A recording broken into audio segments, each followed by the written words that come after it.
going to love this segment, everyone. In August, President Trump signed an executive order directing that this is my favorite executive order, all federal public buildings re-embrace classical architecture. And not a moment too soon, considering what modern architecture has done to Washington, D.C. and beyond. Let's take a look at some of these hideous buildings. Unbelievable. Starting off in the first two. And this is pure communist architecture. Department of Labor and the Department of, what is this? The Department of Education. Brutalist. Both of which are brutalist, anti-human, communist architecture. And then, of course, we also have the National Museum of African American History that looks like an asteroid from outer space landed and sort of halfway exploded. It's an abomination. An abomination. Truly an abomination. My fellow master builders. Hello. Lord business plans to end the world as we know it. There is yet one hope. The special has arisen. I know what you're thinking. He is the least qualified person to lead us. And you are right. A house divided against itself would be better than this.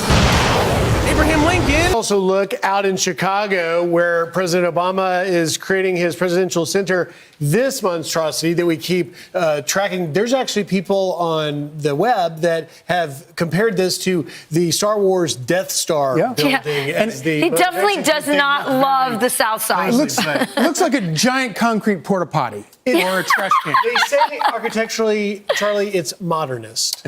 Yeah. Meanwhile, or porta potty. we have Trump making architecture great again, trying to bring back classical architecture, and with his latest idea being the Arc de Triomphe that would meld in very nicely with the other monuments. And he was asked, by the way, who would this, by the way, people are already calling it the Arc of Trump. Let's just admit that that's happening. And then they asked him, well, who will it be dedicated to? And he said, me.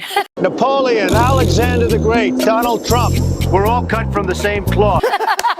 What's it in honor of? Me. You look at the details that we know, modeled after French Arc de Triomphe, to be constructed on the Arlington, Virginia side of the Arlington Memorial Bridge, going to be part of the 250th and the gateway to Washington. This one's really interesting because I drive past Memorial, the GW Parkway, Memorial Bridge almost every day for the last 30 years, and there's just a roundabout with nothing but grass. And for years, no one's thought to do anything. And he's been noting that. Now, it would, as you look at that drawing up there, Charlie, as you see Mr. Lincoln looking across into Virginia, you now will have this Arc de Triomphe on the other side. The King and Queen of England will make their first official visit to Pope Leo XIV on October 22nd and 23rd. An unexpected part of their Vatican agenda is the King of England praying with the new Pope in an ecumenical service in the Sistine Chapel. The first time a British monarch has prayed publicly with a pope since the Reformation. This trip has been on the books for many months, but the details of the royal family's agenda have only recently been revealed. Camilla and Charles will arrive in Rome on October 22nd, and after the ecumenical service in the Sistine Chapel on the 23rd, King Charles will meet privately with Pope Leo at the Apostolic Palace to discuss common issues like sustainability and the unity. To order, brethren, to receive the most worshipful, the Grand Master.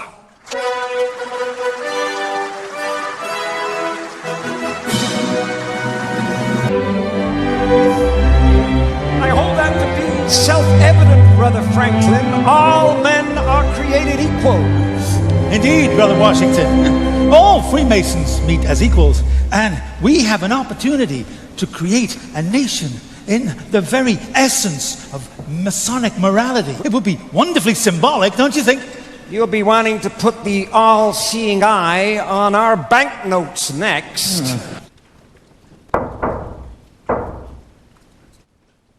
Freemasonry has burned as a blazing fire through the last 3 centuries. The driving force behind the Royal Society was initiated into Freemasonry. As permanent master of these 3 lodges, I now call on my deputy masters. Most worshipful Grand Master. Most worshipful Grand Master. Most worshipful Grand Master. Most worshipful Grand Master, I humbly ask you to complete the initiation of this worthy candidate for Freemasonry. Adorn our ceremonies and forever remind us of our incomparable heritage, the birth of organized Freemasonry, stressing the deep and sincere loyalty and affection felt by the Brethren of the United Grand Lodge of England for their Grand Master.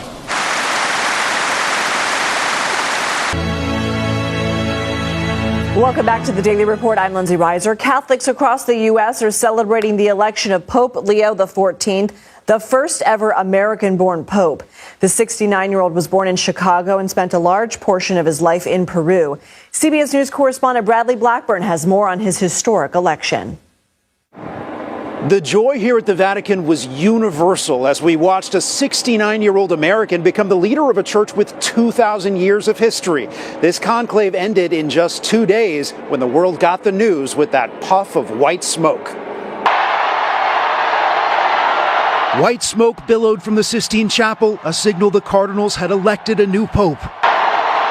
The crowd in St. Peter's Square erupted in cheers, then waited in suspense for the announcement. Habemus Papam. Habemus Papam, we have a pope, and the world's first look at the new pontiff. Emerging from St. Peter's Basilica, Robert Prevost becomes the first American pope in history, taking the name Leo XIV. His first words, peace be with you all. La pace sia con tutti voi.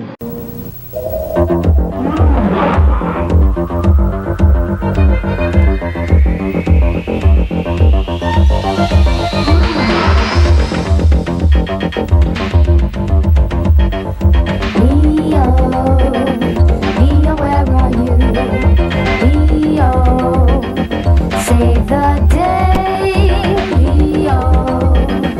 Come to our rescue.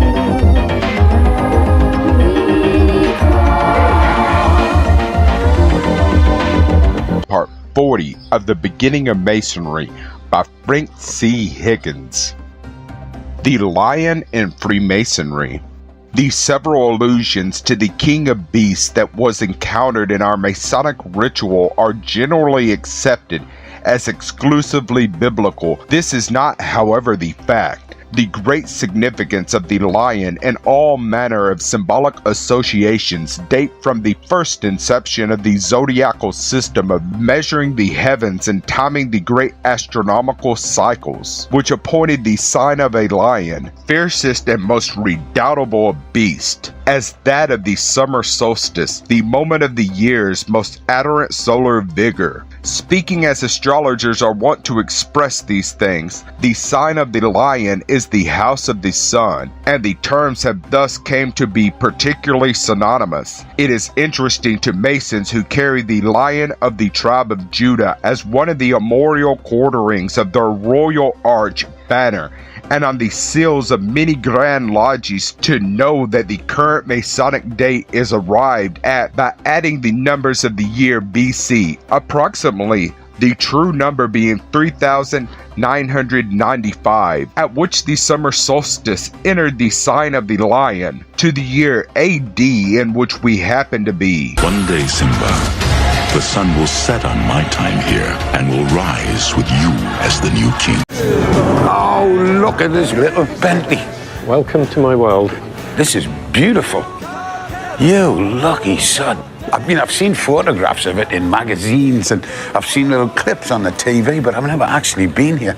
Yeah, it's a fairly sort of mixed bag. Yeah, well, there's nothing here under at least 5 million. It's a marvelous place to be. It's a tale of courage.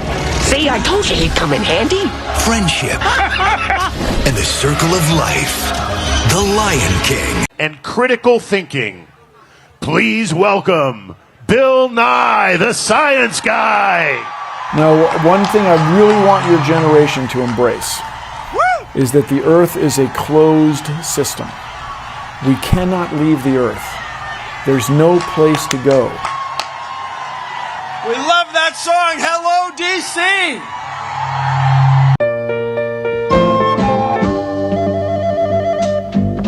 Rocking and a rolling, smishing and a splashing over the horizon. What can it be? The pilgrims sailed the sea to find a place to call their own. In their ship Mayflower, they hope to find a better home. They finally knocked on Plymouth Rock, and someone said, "We're there."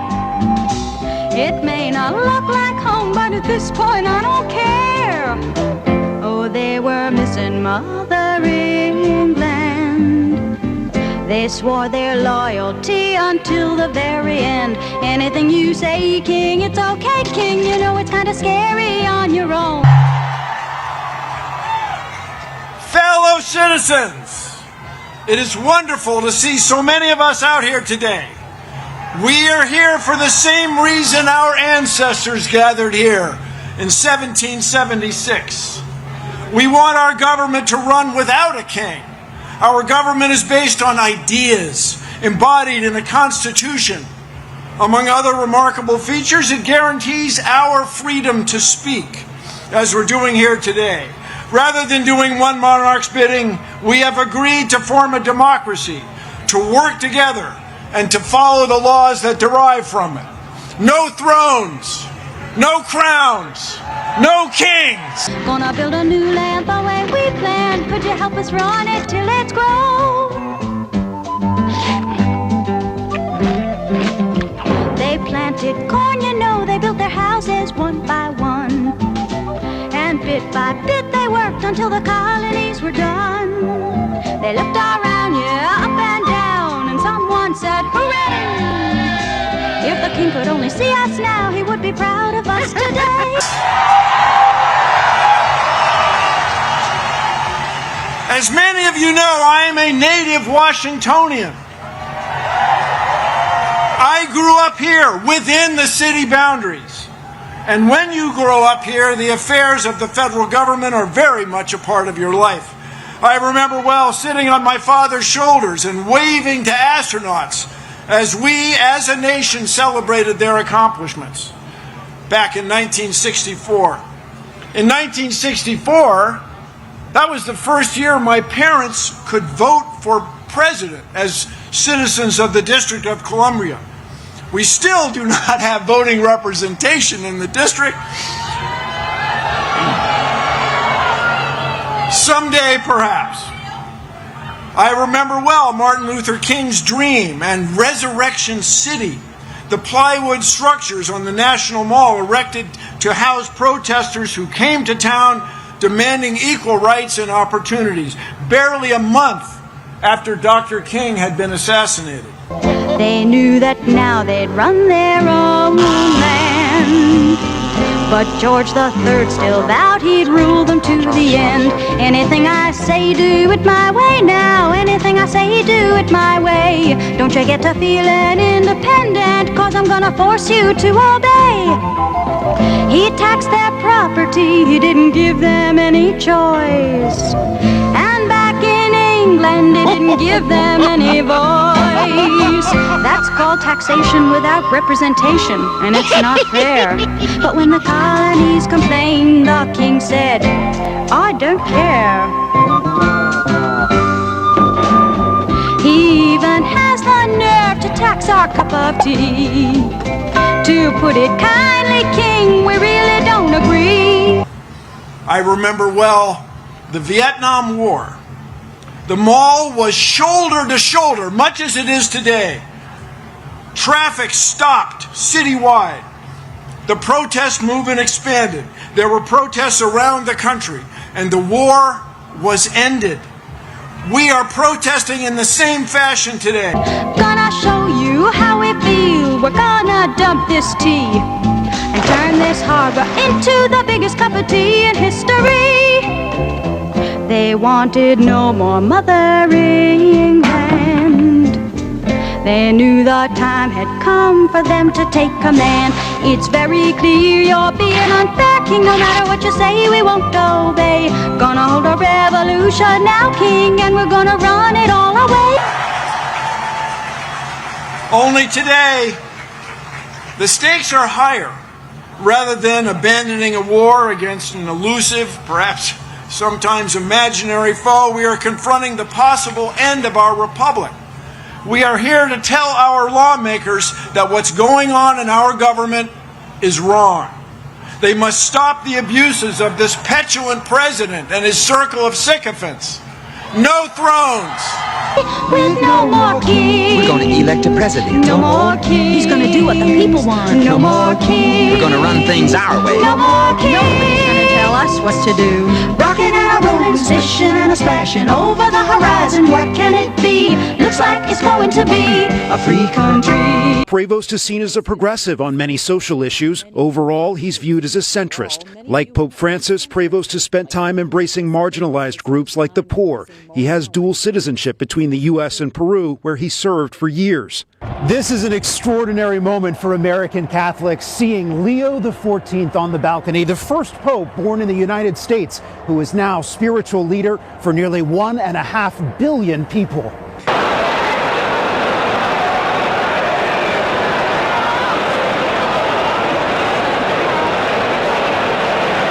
President Donald Trump took the stage at the United Nations today, addressing the General Assembly, speaking for nearly an hour, making several false statements, taking aim at the UN itself, along with migration and climate change.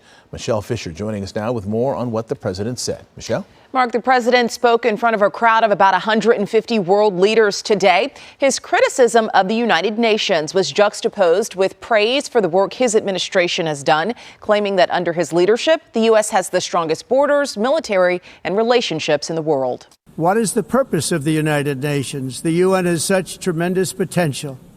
I've always said it. It has such tremendous potential. But it's not even coming close to living up to that potential. Harsh criticism as President Donald Trump spoke Tuesday at the United Nations General Assembly. All they seem to do is write a really strongly worded letter and then never follow that letter up. It's empty words, and empty words don't solve war. Hi, I'm President Business, president of the Octan Corporation and the world. Let's take extra care to follow the instructions or you'll be put to sleep. And don't forget Taco Tuesday's coming next week. That's the day every rule-following citizen gets a free taco and my love. This is President Business. Hello, hi, welcome to Taco Tuesday. Don't worry about this big black monolith thing that's blocking out the sun.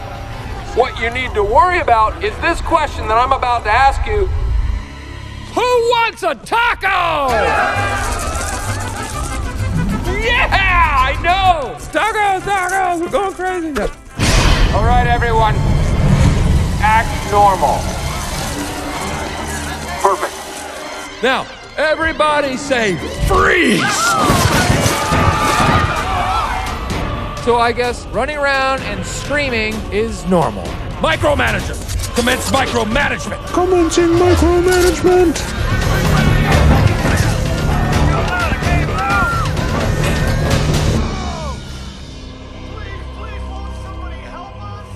Emmett, you'll think of something, right? Like you always do. Didn't you hear him? The prophecy's made up. I'm not the special. To think for a moment I thought I might be. Today will not be known as Taco Tuesday. It will be known as Freedom Friday. But still on a Tuesday. They're all in line, and we're ready for the start.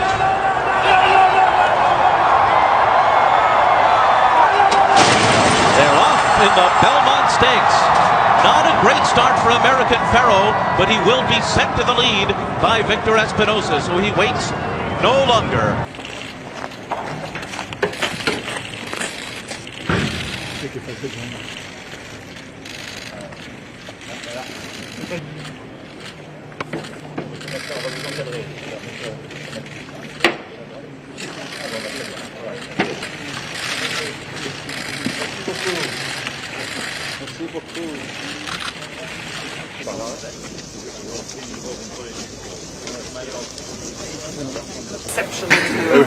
Still, I cannot disclose it, unfortunately. Everything burned l'incendie, mais qui va nous servir pour rebâtir la flèche. It's actually going to help us rebuild this fire.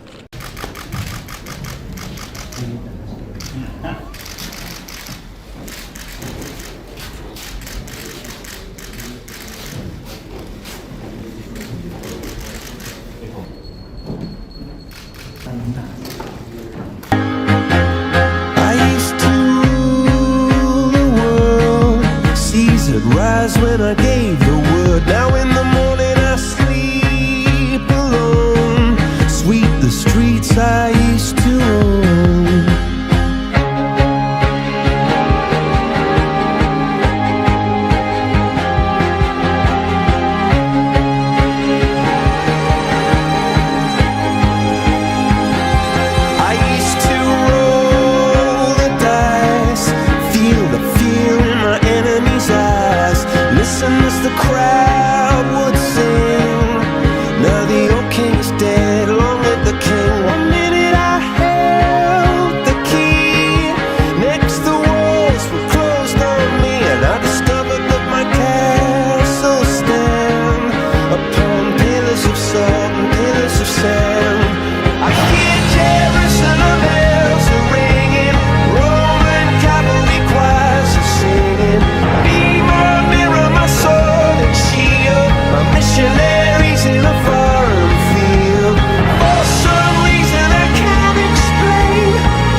they had a king over them, which is the angel of the bottomless pit, whose name in the Hebrew tongue is Abaddon, but in the Greek tongue hath his name Apollyon.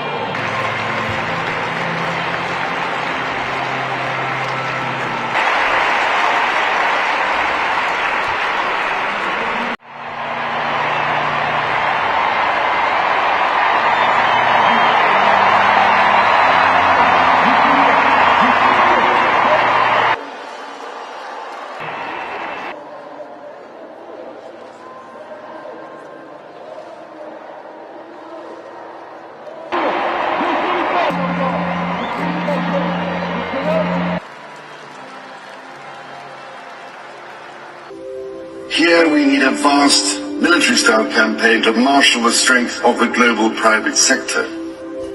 With trillions at its disposal, far beyond global GDP, and with the greatest respect, beyond even the governments of the world's leaders, it offers the only real prospect of achieving fundamental economic transition. Right to the front for American Pharoah in the race to the first turn, but he did not come out of the gate all that well.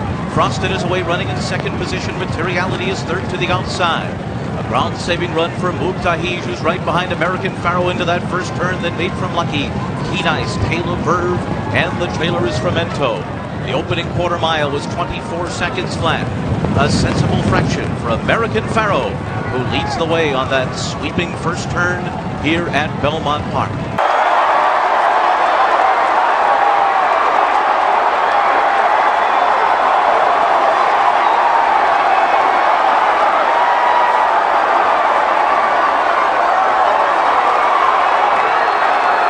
He did it! American Pharoah has ended the 37-year drought to a deafening roar from the fans here at Belmont Park. Tens of thousands of people have attended a mass held by Pope Francis at Marseille's Velodrome Stadium. The pontiff was in the port city to preside over the closing session at a gathering of Catholic bishops from the Mediterranean area. Earlier, the Pope challenged French President Emmanuel Macron and other European leaders on their immigration policies. He called on governments to deal with the issue humanely.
3.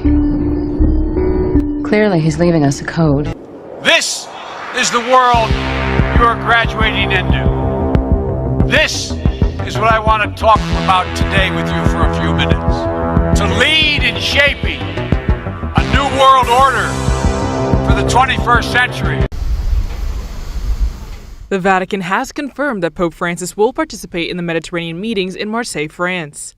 Bishops from all over the region will come together on September 22nd and 23rd. President Macron is expected to receive the Pope. However, as Pope Francis has said on other occasions, it will not be an official visit as Vatican head of state to France. The migratory crisis has consistently been one of the topics of discussion during these meetings. In 2020, it was held in Bari. Trovo significativa la scelta di tenere questo incontro nella città di Bari, così importante per i legami che intrattiene con il Medio Oriente come con il continente africano. The last meeting of the Mediterranean bishops was held in Florence in February 2022, but Pope Francis was unable to attend due to his knee problems. This papal trip will mark a historic milestone for Marseille, because Francis will be the second pope to visit after Clement VII in 1533.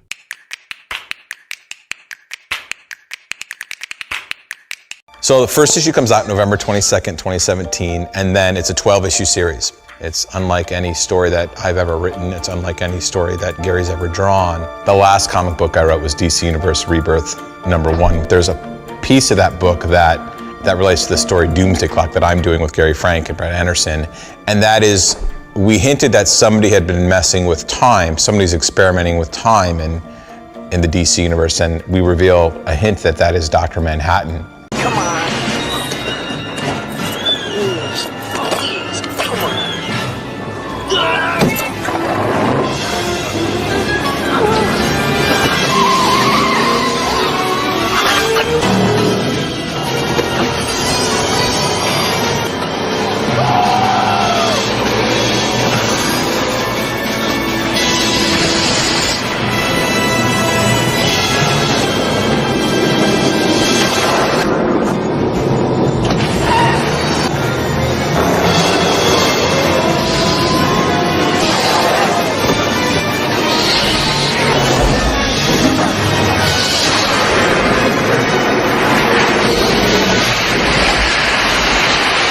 There was kind of a temporal anomaly in the Batcave, a coronal explosion, and there was an object that came out of it. And Batman uncovered it, he pried it loose from this cavern wall, and as he pulled it out, the big image was Batman holding comedian's smiley face button.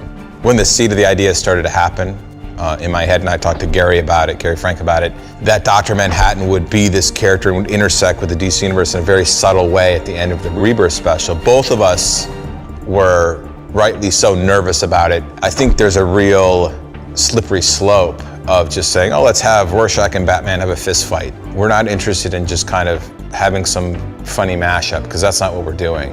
What we're trying to do is take the philosophy and the tones and the thematics of Watchmen and some of the subjects they dealt with. And Watchmen has a very specific thematic and viewpoint, and the DC Universe has several, but ultimately one.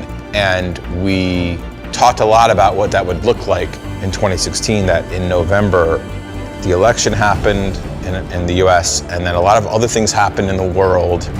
And I was looking at everything, and I reread Watchmen, and suddenly one day the story just, it was in my head.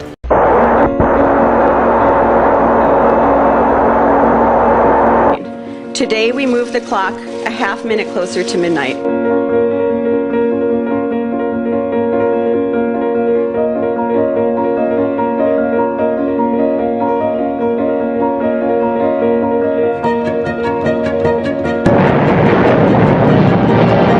Unfortunately, nuclear volatility has been and continues to be the order of the day. To step back further from the brink will require leaders who have both vision and restraint. President Trump and President Putin, who claim great respect for each other, can choose to act together as statesmen or act as petulant children, risking our future.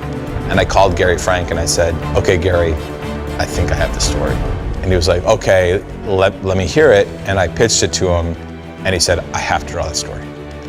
The book is, and Gary and I have studied Watchmen and looked at Watchmen, read it, and of course love it. And we want to do our own thing, but at the same time you want to play into some of the structural tenets that that book created and some of the dynamics and some of the tones it created. And so although we have a book that is very, I think, dramatic and mysterious and intriguing, it's also a little quirky.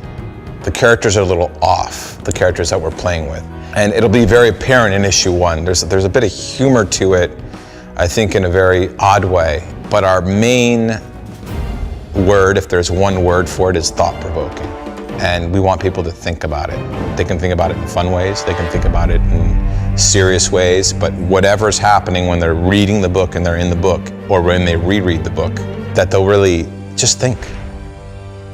King Charles and Queen Camilla have kicked off a 3-day state visit to France. French President Macron welcomed the pair earlier today. The royal couple and President Macron and his wife attended a wreath-laying ceremony at the Tomb of the Unknown Soldier in Paris. King Charles and Macron held a bilateral meeting afterwards. The king's trip to France was initially planned for March, but was postponed due to nationwide protest over the country's new pension reform law.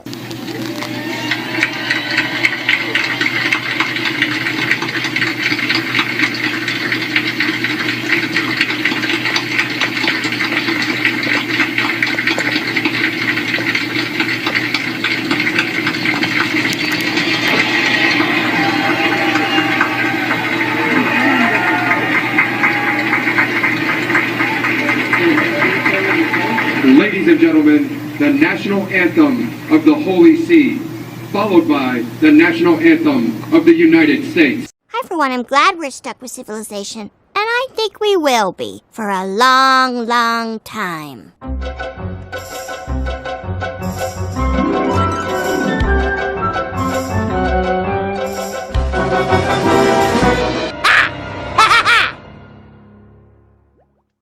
So?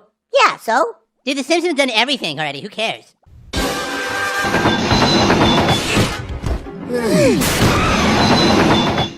Just keeping you on your toes, babe. 239 pounds! Oh, I'm a blimp. Why are all the good things so tasty?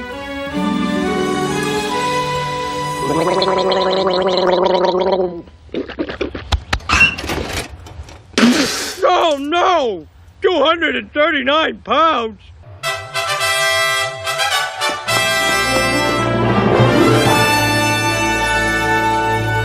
You can do it, old boy. Yes, I can. Okay. Diddly diddly.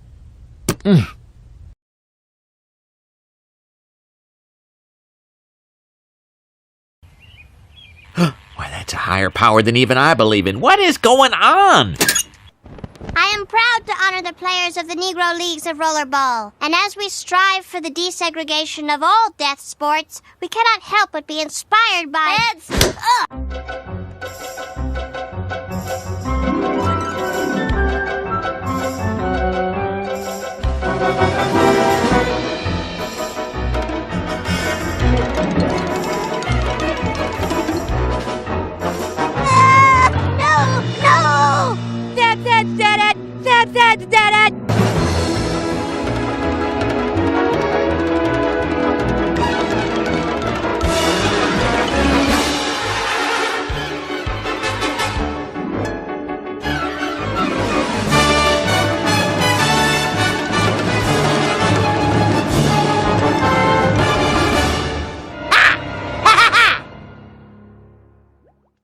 So?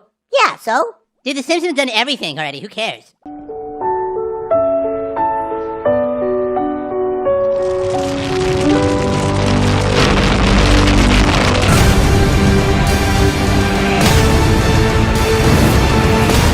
This is the end of your world, and the beginning of mine.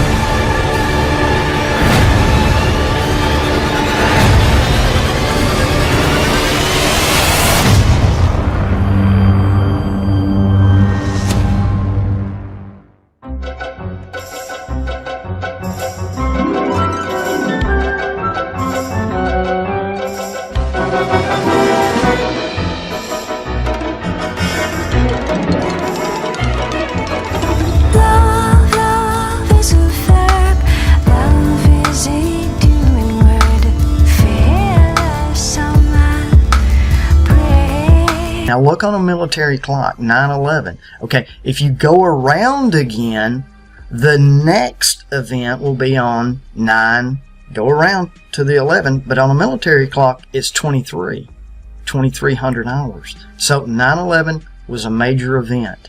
The next event will happen. I have no idea the year. I don't know that time, but I know that 9/23 is the next go around.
Whoa. Okay, let's go.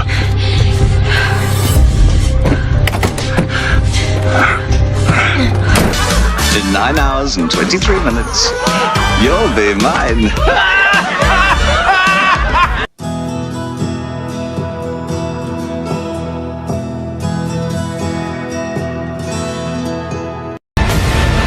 Terror. Roam free throughout your world.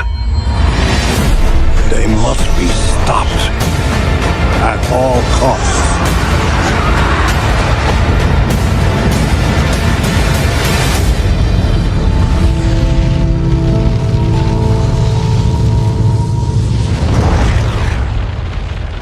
Gaius Octavius, better known as Augustus Caesar, was born into nobility on September 23, 63 BC, although he never recognized the title of emperor.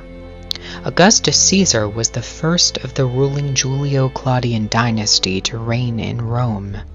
Before Augustus's centralization of power, Rome was ruled by a series of suffects, but Augustus changed that entire system, becoming the sole ruler. His family, the Julians, gave birth to some of the greatest tyrants the world had ever seen, including the merciless Caligula and the mentally insane Nero. Members of the Julio-Claudian dynasty believed themselves to be descendants of another race from the Dawn Star, also known as the Venus. Members of this dynasty were so convinced that they descended from this otherworldly race that they would actually dress up as the goddess Venus. Even the ruthless Caligula would cross-dress and put on women's garbs that made him look like a goddess.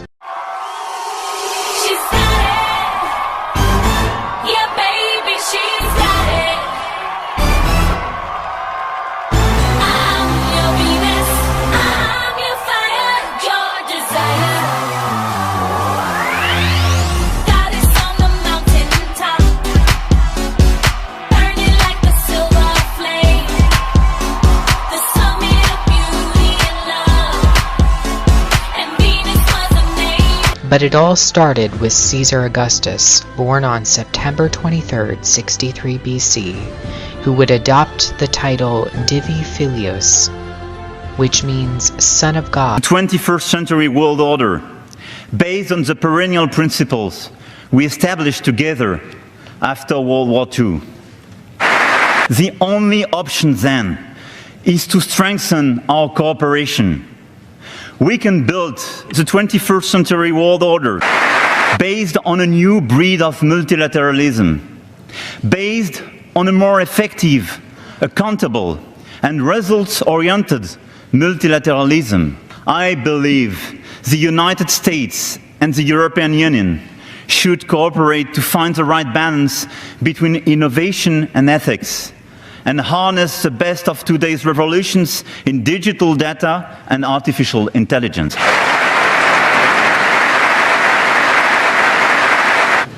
I believe in these rights and values. I believe that against ignorance, we have education. Against inequalities, development. Against cynicism, trust and good faith. Against fanaticism, culture. Against disease and epidemics, medicine. Against the threats on the planet, science.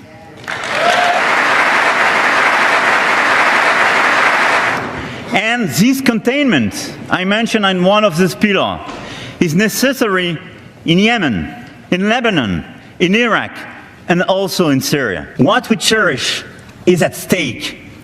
What we love is in danger.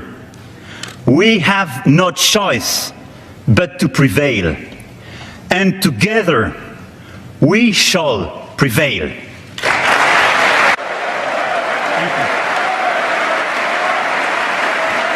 Thank you.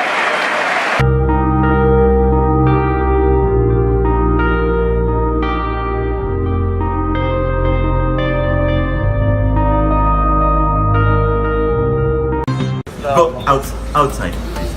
Nobody has to provoke nobody, okay?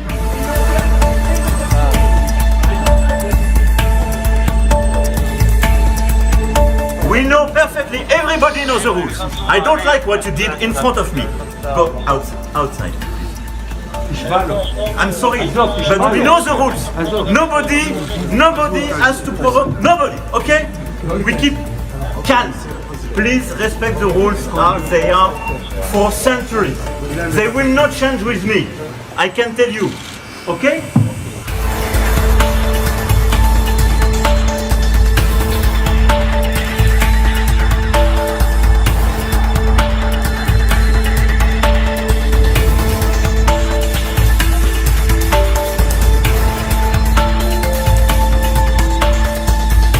What do you want? Me to go back to my plane and go back to France? Is that what you want? This is not a method. This is a provocation. That is provocation. It's not a provocation. Please, you stop now.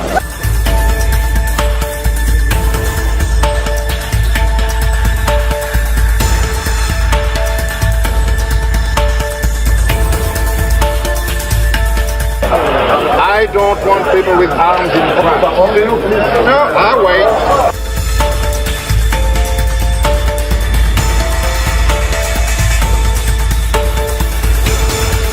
Pope Francis and French President Emmanuel Macron hold private talks at the Vatican today with European tensions over migrants as a key issue.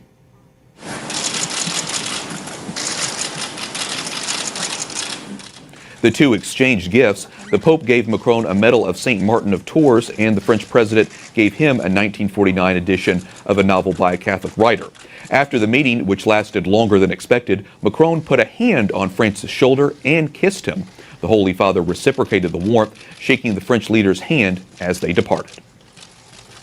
For more on the meeting, we go to Vatican correspondent Juliet Lindley, who joins us from Rome. Juliet, the two leaders met for almost 1 hour in the Apostolic Palace's library. What was the atmosphere like, and what were the talks focused on? Wyatt, the meeting lasted twice as long as Pope Francis's meeting with President Trump a year ago. And it was even longer than the meeting with then-President Barack Obama in 2014. And France's controversial bioethics law was the focus of the talks, what changes could be made in accordance with the teachings of the Church. Now, also on the agenda were migration issues and Europe's migration crisis. The fact that Macron came, met the Pope, but did not meet the head of government, Giuseppe Conte, the Prime Minister, the new Prime Minister, would highlight, if we want, the tensions between Paris and Rome currently on recent migration issues. So I had a lot on the agenda, and perhaps no surprise that Macron spent almost 1 hour with the Holy Father today. And after his meeting with the Holy Father, President Macron went to the Basilica of St. John Lateran for a traditional ceremony, usually reserved for French heads of state. During that ceremony, he received an honorary title. Tell us more about the event and about that title. Why, the title is first and only honorary canon of the Archbasilica of St. John Lateran, which is the Pope's cathedral here in Rome, as you know. And it's a medieval tradition. It dates back to the French king Louis XI in 1482, and especially from the time of King Henry IV in the late 1500s.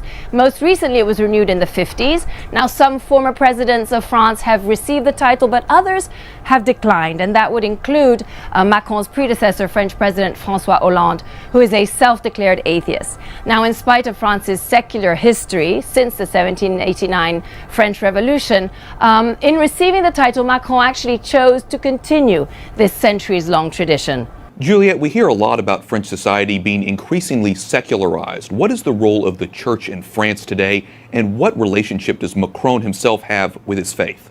Well, indeed, France is strictly secular under a landmark law from 1905 that separates the state from the church. But it remains one of the country's most debated rules. And in fact, in April, just a few months ago, Macron made headlines when he said that he wanted to repair the bond between church and state. And in fact, his acceptance today of the honorary canon title was met with a certain amount of skepticism in the French press. Some observers say it might be an electoral move, given that Catholicism is still France's biggest religion, and many faithful worry the nation has distanced itself too much from its Christian roots. Now, just for some background, Wyatt, Macron chose to be baptized at the age of 12, apparently against his parents' wishes, and he had a Jesuit education. However, despite his Catholic background, he's been known to describe himself as an agnostic. Freemasonry in France goes way back in time. You can see Napoleon with the Masonic symbol here, the hidden hand. Here's a Masonic lodge in France. Pretty creepy. You got the moon and the sun over the all-seeing eye. And this is a mockery of God. You know, in the Bible, God is watching over us, and Satanists like to imitate, to counterfeit God with the all-seeing eye watching over us. Now, this is a bit off topic, but I want to play a clip from this song from the Alan Parsons Project called Eye in the Sky. And what do you see here? Behind them, the Eye of Lucifer.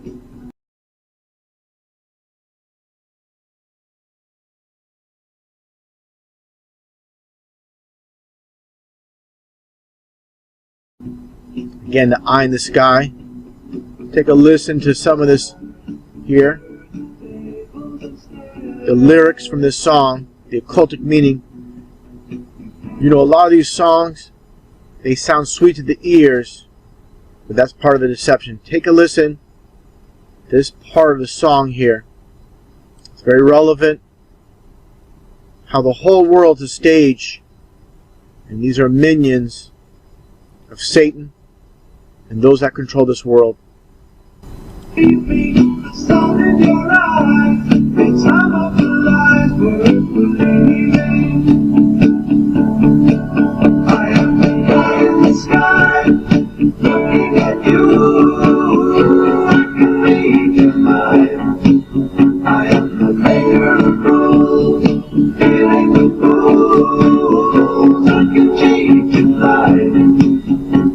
Talking about the eye in the sky.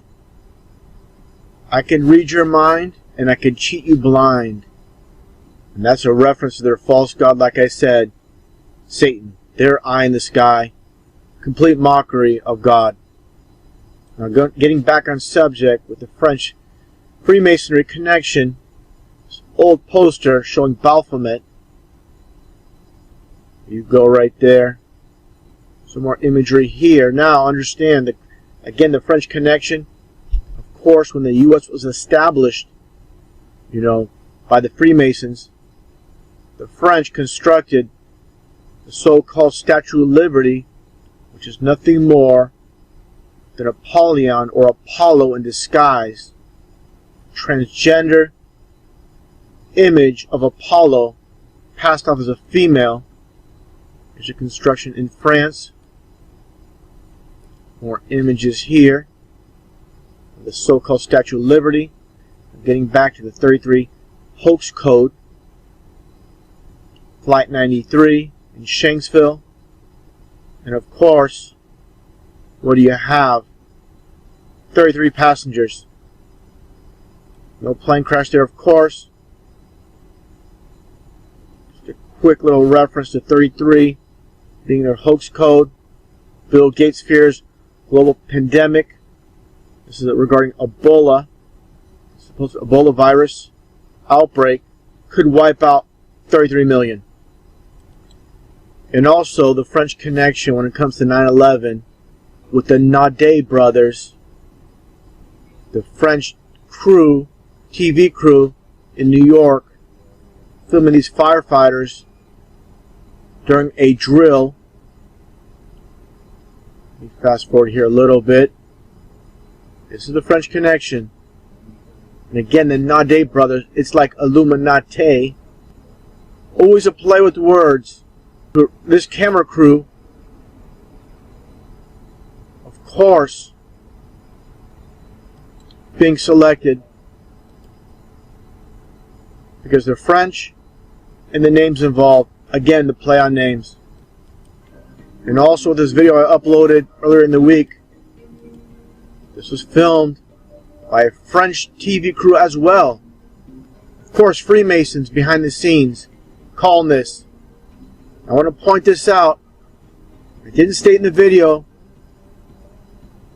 With Depeche Mode on top of the Twin Towers, Depeche Mode have nothing to do with the actual lyrics of the songs. There's people behind the scenes that write the song lyrics and they perform the song. Just like the performance on top of the towers was not their doing. There's people behind the scenes, their managers, their agents calling these shots. They're not the ones dictating anything. They are employed by the so-called elite that run the music industry.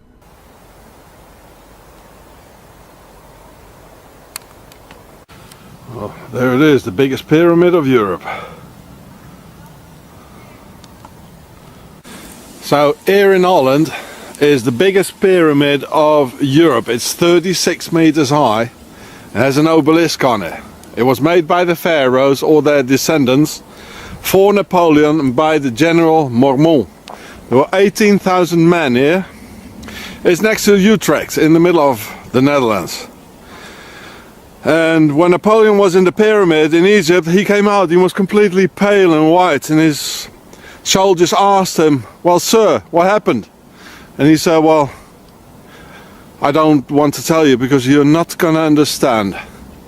He's a pharaoh. He was a pharaoh and something happened there." So here is the forest here all around, and yeah, it's an obelisk. It's a pyramid with an obelisk on it. They are here, all right. Oh yeah.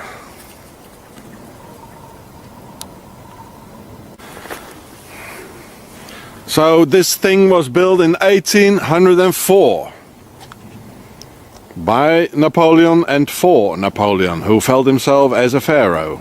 Why else? They are here. What more proof do you want? Pyramid and an obelisk. Do you need any more proof? Well, watch the pharaoh show. They're here and they're ruling. So here we're not far away at all of the Bilderberg Hotel, where the Bilderbergs with this Prince Bernhard started. So this is the biggest pyramid of Europe, it says. Well, I don't understand everything, but it's like German.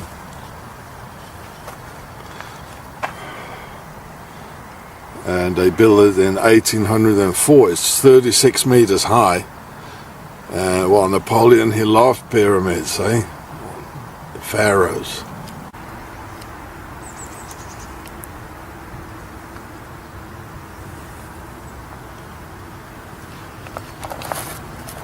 Well, I don't understand everything, but what they're saying. There it is, the pyramid with the obelisk on it.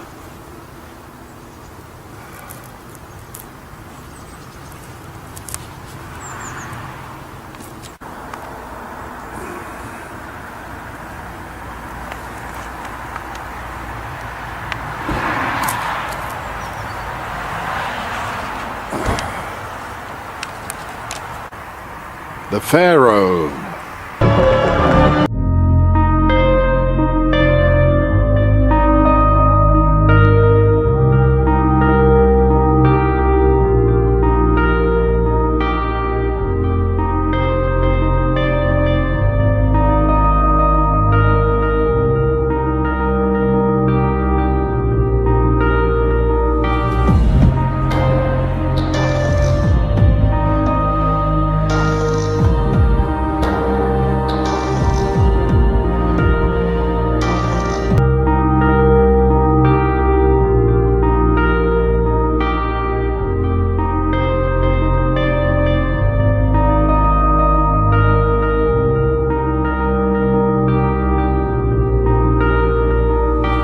cartoon iPet goat. Hierophant, right? And we've already looked at the crown of thorns disappearing as the cathedral crumbles. But if we go a little further, we see our hero here sailing into this rising sun, the son of the morning. Both of these represent basically the same entity. Also can be referred to as Helios, the son of the morning, Lucifer, okay? And we see these three pyramids here, right? Now just check this out. Had moved all the relics, including the crown of thorns, over to the Louvre Museum. And the Louvre Museum is like totally famous for its pyramid. That's what it's famous for. So the crown of thorns went to the pyramid. And the very next scene after the crown of thorns disappears are the pyramids. And if you watch, it starts firing out these fireballs, and it fires this one at the pyramid, knocking off the capstone. And then everything else crumbles. All three of them crumble. And if you were to go to the Louvre, okay, this is very interesting. Okay, that was a recent art exhibition they did there. But if you go to the Louvre, that pyramid above ground is also inverted below ground. Okay, you got to think about this stuff. Along with a small pyramid at the very bottom. Okay, much like how this artist depicted this. This is all artwork here that you can only view from a specific angle. And this was an artwork. Okay, normally you don't see this. Normally you would see just the whole facade here, the whole, thing. It's the Louvre. And sure enough, it hits this pyramid. I just found that to be really strange. Especially if you go to Paris. I mean, it's just off the charts satanic, this whole city, but especially where the Louvre is. The cathedral's over here, right, on this island. The Louvre is right across the river, right here. And this is the location where all the kings, Marie Antoinette and Napoleon and all those, they ran the show from this area. And that pyramid is right here. And the real crazy thing is if you go down this major thoroughfare here, the Champion Parkway, whatever it's called, and it brings you to the giant arch where Trump and all the dignitaries met back on November 11th. That big giant arch is right in the middle here, and this big spider-looking thing. Okay, but back more towards the Louvre here, they have an obelisk right there as well, and it's literally from the Luxor in Egypt. It's a literal thing in Paris that lines up perfectly with this pyramid that's back here. This is crazy. Pyramid's here. The obelisk is right there. And then you go down to this crazy mad arch, okay? And then down the very end of this is where it's really insane, okay? There's these buildings down here that are just like so bizarre, where this whole thoroughfare ends. And this is what's at the end of it. Look at that thing. It's a giant portal or doorway, a cube, if you will. That is nuts. And that's down the very end of this whole craziness. I mean, this town is just ready for total spiritual warfare, man. This is steeped in satanic everything. The whole city. Just like New York, Washington, D.C., all of them. It's just crazy. And so, yeah, this all stems from this Sol Pius, the servant of the sun god, Helios, Hierophant. They moved the artworks to the pyramid, okay? I mean, this is nuts to me. Really. The more this stuff piles up, the more I'm just like, what is going on here? Notre Dame? I mean, you gotta admit, this is pretty wild stuff, you guys. You gotta admit. But the fact that the crown of thorns is now in the pyramid, essentially, that has a smaller inverted pyramid beneath it, and then a small pyramid at the very bottom. I showed you that. Okay? I'll show you again because this stuff is just crazy. Seriously. Right there. It depicts it all. Right there. All the 3 pyramids are in one spot. And if you watch, this one explosion destroys all 3 pyramids. None of the other ones get hit, but they all crumble just the same, like as if they were under this big one. So I'm kind of thinking like, wow, is something going to happen in Paris? That's my thought. You know, it's just my humble opinion, and I like to give my opinion, especially when it's led. So, and that precisely 666 glass panels were used in its construction. This, in fact, was confirmed by an official bulletin, published at the time of the construction of the pyramid, which cited in 2 cases that 666 portions of glass would be used in the entire structure. However, the enigmatic pyramid became more popular thanks to the novel by Dan Brown entitled The Da Vinci Code, in which the main character, Robert Langdon, talks about the strange desire of President Mitterrand to have a glass pyramid of 666 panels built on the outside of the most famous museum in the world. Everything seems to indicate that the Louvre Pyramid is much more than an architectural work. And there are many conspiracy theorists who say that it really is a symbol of the elite. The elite, along with their associates, the Freemasons, have long supported science and have opposed the restrictive reigns of the Christian Church. As such, they have often been qualified as Satanists.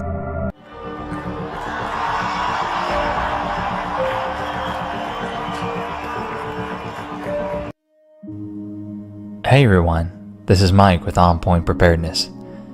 Today, I have to share with you an incredible prophetic message that I believe was revealed directly to me by the Father. In this video, I will not only share with you the prophetic event that happened between Pope Francis and Donald Trump's May 24th meeting, but how God revealed its significant importance to me. As I write the words to this video, I am still marveling at the circumstances which led me to decipher this event. Many of you who have followed my works for the past year clearly understand that the prophetic chapters of the Bible irrefutably attribute the term Mystery Babylon to an anti-church of the end times, and that this church or false religion is led by the Vatican. It also states that there is a second beast, the beast of the earth, who subdues the world into worshiping the beast system, and that beast of the earth is the United States of America. If you are in disagreement with these concepts, or they are completely foreign to you, I have placed some of my most pivotal YouTube videos on this subject in the YouTube description box for your convenience. Ever since the events of September 23rd, 2015, where these 2 beasts came together for a historic event in which Pope Francis spoke to a joint session of Congress, I have followed the relationship of these entities in detail. Therefore, when Donald Trump took office, I took the position that Donald Trump was not a Christian savior appointed by the Lord, but the new head of the beast of the earth. But have you ever asked God for forgiveness? I'm not sure I have. I just go and try and do a better job from there. I don't think so. I think if I do something wrong, I think I just try and make it right. I don't bring God into that picture. I don't. Now, when I take, when we go in church and when I drink my little wine, which is about the only wine I drink, and have my little cracker, I guess that's a form of asking for forgiveness. And I do that as often as possible because I feel cleansed, okay? I stated on record in January 2017 that he and Pope Francis would come together, despite opposition from the mainstream media and many of my subscribers, who stated that the two were so diametrically opposed that they would not meet. And so here we are on May 24th, 2017, where these two leaders have come together seeking common goals, that is, the unification of religions in the spirit of peace, solidarity, and combating extremism. All in all, their meeting lasted less than an hour, and on its surface, there was some symbolism that I had anticipated. That is, Trump and his family would submit to Pope Francis. Sure enough, they did so as Melania, Ivanka, and their aide all wore black veils and black dresses, which is a common practice of submission or respect amongst formal female visitors to the Vatican. This is in stark contrast to the fact that none of these women, or any of the women in the Trump entourage, wore any head covering at all during their visit to Saudi Arabia. However, the symbolism goes much, much deeper than this, and it is in regards to the gift that Donald Trump presented to Pope Francis. So what is this gift and what prophetic significance does it have? First, let me help you understand how God communicates with me and how he said that I must focus on Donald's gift. In running On Point Preparedness, I tirelessly research news articles, books, and even ancient texts. These activities, along with my full-time job, 2 children, and wife, prevent me from getting back to hobbies and the actual original founding purpose of On Point Preparedness, which was based on wilderness survival. 3 days earlier, on May 21st, 2017, with what little free time I had, I picked up the following wild edible book from my collection of about 12 or so wild edible books. Each of these books is several hundred pages long and contain information about hundreds of different plants. I was only able to read a single section about one plant which I had not researched before, and that is the North American lotus plant, known as the Nelumbo lutea. This event by itself is essentially meaningless. That is, until I recognized that one of the gifts that Donald Trump presented to Pope Francis was a bronze sculpture of the exact lotus species I was reading about 3 days earlier. Is it mere coincidence that of all the gifts that Donald Trump could present to Pope Francis, it would be one species of plant out of several thousands of species of plants? And that I, one who committed to his subscribers that this event would be prophetic and that I would be analyzing the symbolism, would have read about this very same species only 3 days earlier. So what is the important symbolism? The lotus is one of the most occult and ancient symbols of the natural world. And the fact that Donald Trump chose this sculpture, which was entitled Rising Above, is of grave concern. The lotus is the flower sacred to the Aryan Hindus, Egyptians, Buddhists, and more. References to it are found in the Egyptian Book of the Dead, the Jewish mystic religion of Kabbalism, and several other pagan religion texts and sculptures. For the occult, it represents the divine rebirth unto enlightenment, an abstract concept that is brought to life in the concrete or visible form of a lotus. It is, in essence, the same symbolism as the enlightenment of the all-seeing third eye. To name a few examples of its prevalence, you can see this in the occult film I, Pet Goat 2, where a lotus flower is seen blooming at the heels of then President Obama.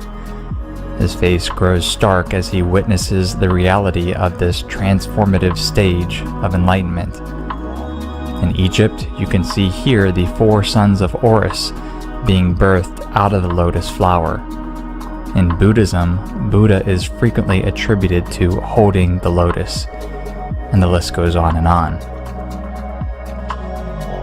The reason why the occult reveres this flower and its symbolism of rebirth unto enlightenment is best described by Helena P. Blavatsky, who is the co-founder of the Theosophical Society, and she writes specifically on the lotus flower.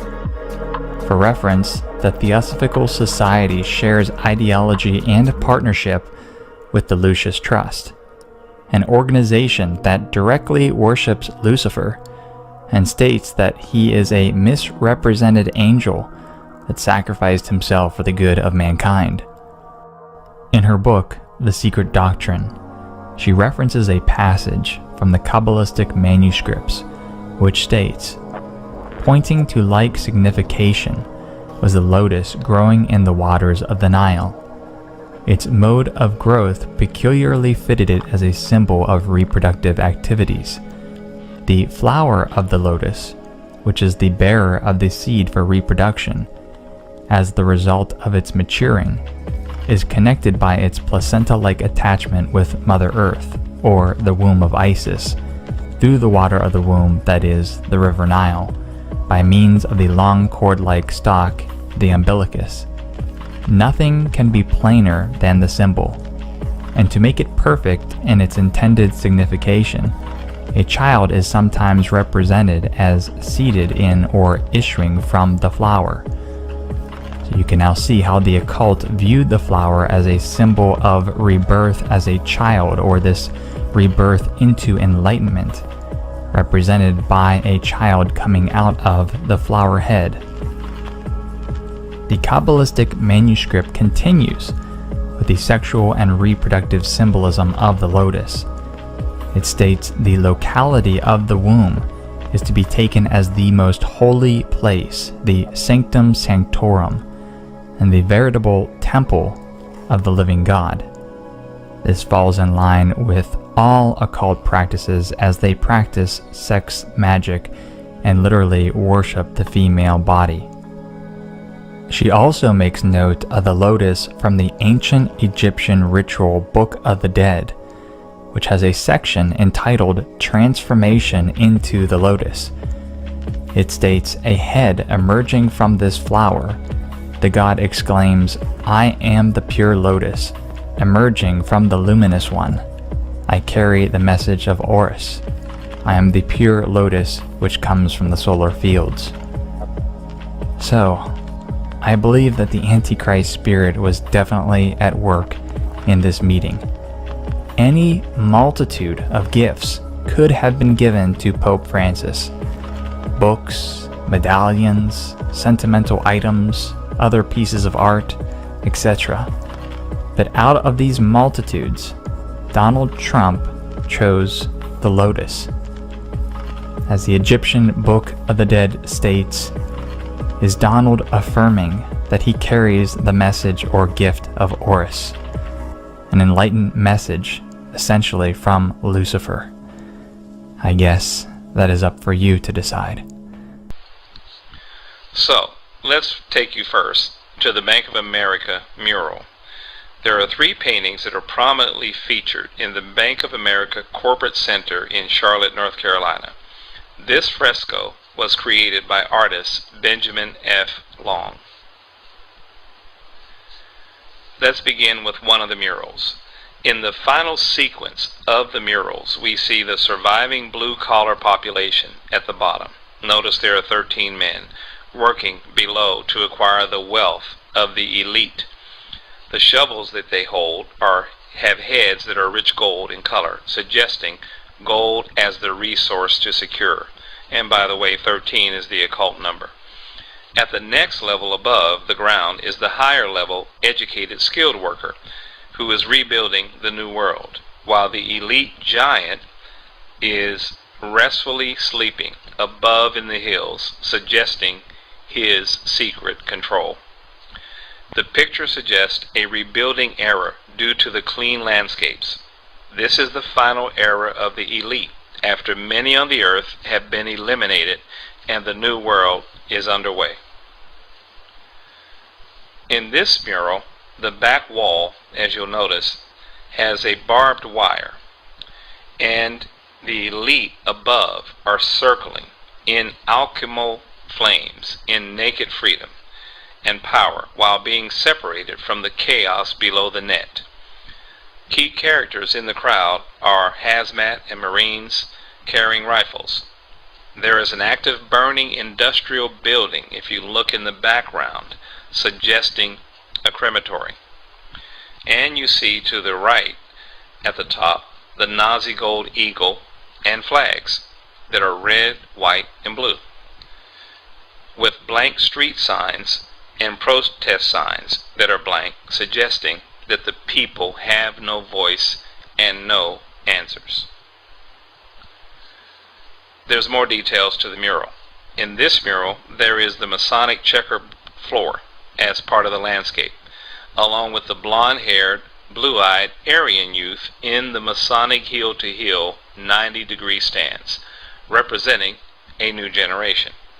The burning bush in the background is blowing exactly westward, indicating that the Western world is being burned. You see the close-up. The white male right next to the burning bush, wearing a red sweater and blue jeans and reading a book, is casually aware of the burning bush. Masonic rituals depict initiates, especially those of the 33rd degree, as revered and being near the burning bush. The woman inside a transparent cube is being drawn by the electromagnetic energy of the black sun at the top. Politicians are arguing their explanations. So, let's talk about, in more detail, the figure in the trench coat. The Prince, the Order of the Garter. A young boy is dressed in a long, dark, double-breasted trench coat, resembling Prince William, Duke of Cambridge, KG. Born June the 21st, 1982. That is a significant date, as you will see later. He is the elder son of Charles, Prince of Wales, and the late Diana, Princess of Wales, and third eldest grandchild of Queen Elizabeth II and Prince Philip, Duke of Edinburgh. He is the second in the line of succession behind his father. A clue that this depiction is Prince William are the wrinkles in his right coat sleeve that spell out William, as you can see below. In the mural, Prince William is wearing the Order of the Garter on his head, on his crest, and that is the crown crest, which is a gold lion, as in the Lion of the tribe of Judah. A near identical image of William at the bottom is found on the Denver Airport mural as well. And in that mural, he's holding an anvil that was a sword that is now representing peace. The Order of the Garter was founded by Edward III in 1348, known as the Black Prince. It will be 666 years of the Order's existence in the year 2014. And on June the 13th, 2011, in Windsor, England, Prince William was named the 1,000th member in over a 600-year period of the Order of the Garter. The Order of the Garter 8-pointed star is worn on the left breast, and it has a 13-stone ruby cross center. So, let's talk about Prince William and his lineage to King David. The Black Prince, King Edward III, was the very first Knight of the Garter. He comes directly from the lineage of King David, thereby qualifying him to be accepted by the rabbis as in the lineage of the Messiah. But he also comes from the lost tribe of Dan. Dan was the 5th son of Jacob, and the tribe is also represented by the 6-pointed Star of David and a serpent.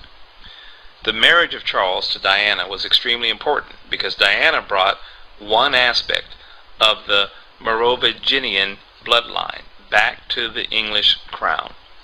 In marrying Prince Charles, William is the first child to claim lineage from every English king who has left descendants. Prince William is not a confirmed Freemason, but has many Masonic relatives. Kings and dukes were Grand Masters of Masonic lodges. The last Grand Master who rules the United Grand Lodge of England is H.R.H. Duke of Kent, cousin of Queen Elizabeth II and uncle of Prince William. Now as you look at the coat of arms at the bottom, Ich is in the left design and Dien is in the right design. Ich represents the Black Prince, Dien the Red Dragon, and together they can read, I, the Black Prince, serve the Red Dragon. And we know who the Red Dragon is. So, Prince Charles's coat of arms represents the Red Dragon. In Revelation 13:1, and the dragon stood on the sand of the seashore. Then I saw a beast coming up out of the sea, having 10 horns, 7 heads, and on his horns were 10 diadems, and on his heads were blasphemous names. And the dragon gave him his power, and his throne, and great authority. Now, of significance to that is that at his coronation in 1969, and we're talking about Prince Charles, the father, he sat on a chair with a large red dragon emblazoned on it. During the ceremony, his mother, Queen Elizabeth II, said, "This dragon gives you your power, your throne, and your own authority." His response to her was, and I quote, "I am now your liege man, and worthy of your earthly worship." Liege is an Old English word meaning Lord, meaning I am now your Lord man and worthy of your earthly worship.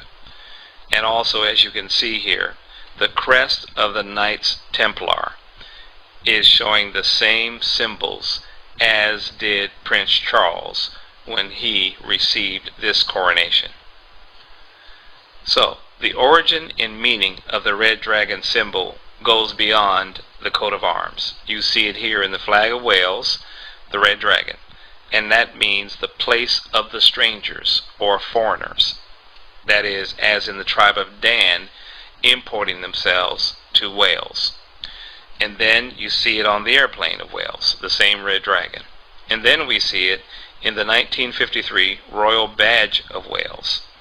And notice that there is a circle around the dragon that gives the letters Y, Dreg, Gach, Didri, Situin. And it means the red dragon should go forward. This is the unofficial Welsh national motto. Sometimes it is described as the red dragon will rise again, or the red dragon will lead the way. And I believe this is all symbolic of what is to come in the time of tribulation with the Antichrist. As you look in detail now at the seal of Prince Charles, the father, here's what you see in detail. But let's first look at the text, Revelations 12:3. And there appeared another wonder in heaven, and behold, a great red dragon, having 7 heads and 10 horns, and 7 crowns upon his heads. And then Revelation 13:1. Then I saw a beast coming up out of the sea, having 10 horns and 7 heads, and on his horns were the 10 diadems, and on his heads were blasphemous names. And the beast which I saw was like a leopard, and his feet were those of a bear, and his mouth like the mouth of a lion. And so as you look at Prince Charles, the father, his seal, his coat of arms, you notice that the crown actually is shown here in 7 places, and they're all numbered. You see it in the lion figure. You see it above that represents the sun, Prince William. You see the crown of the face. You see the crown on the unicorn. You see the crown in the center of the shield, and you see 2 more crowns below. There are your 7 heads with 7 crowns. Also, we discussed how in this text that the beast would resemble a leopard, and which this does by its length and its thinness as compared to a lion. It has the feet of a bear, and if you look at the feet, those are bare feet, and it has the mouth as a lion, and it certainly has a lion's mouth. So let's focus on the lion, leopard, bear beast on the left. Notice there are 3 parallel horns on his neck, which are, in a manner of speaking, plucked out by the roots, which means turned upside down. Then come to the center photo. The helm, which is the face, has 7 curved bars or horns. These 7 horns, along with the 3 horns from the eldest son, lion, at the top, make a total of 10 horns in the head region. And from Daniel 7 verse 8, I considered the horns, and behold, there came up among them another little horn, before whom there were 3 of the first horns plucked up by the roots. And behold, in this horn were eyes like the eyes of a man, and a mouth speaking great things. So as you can see in the first 2 photos, we have numbered the 3 additional horns to the 7 that already existed in the previous slide. Now let's take a look at the eyes of a man in the horn. Over on the next photo is the unicorn. In heraldry, the unicorn's eyes are round and black. There are no visible eye whites. Queen Elizabeth's heraldic unicorn is depicted just like that, no visible eye whites. But Charles's design, here shown, has the eyes shaped more like those of a human, with noticeable eye whites. Daniel 7:8. And behold, in this horn were eyes like the eyes of a man. Also in heraldry, this unicorn represents not only Scotland, but also a counterfeit Christ. Let's take it further. The unicorn of the prince. The constellation Monoceros, which is the unicorn, is in the winter's great triangle, as you see above in the skies, formed by the bright stars Betelgeuse, Sirius, and Procyon. Monoceros is on the celestial equator between Orion, which is where God comes through, and Hydra, which is where the dragon is.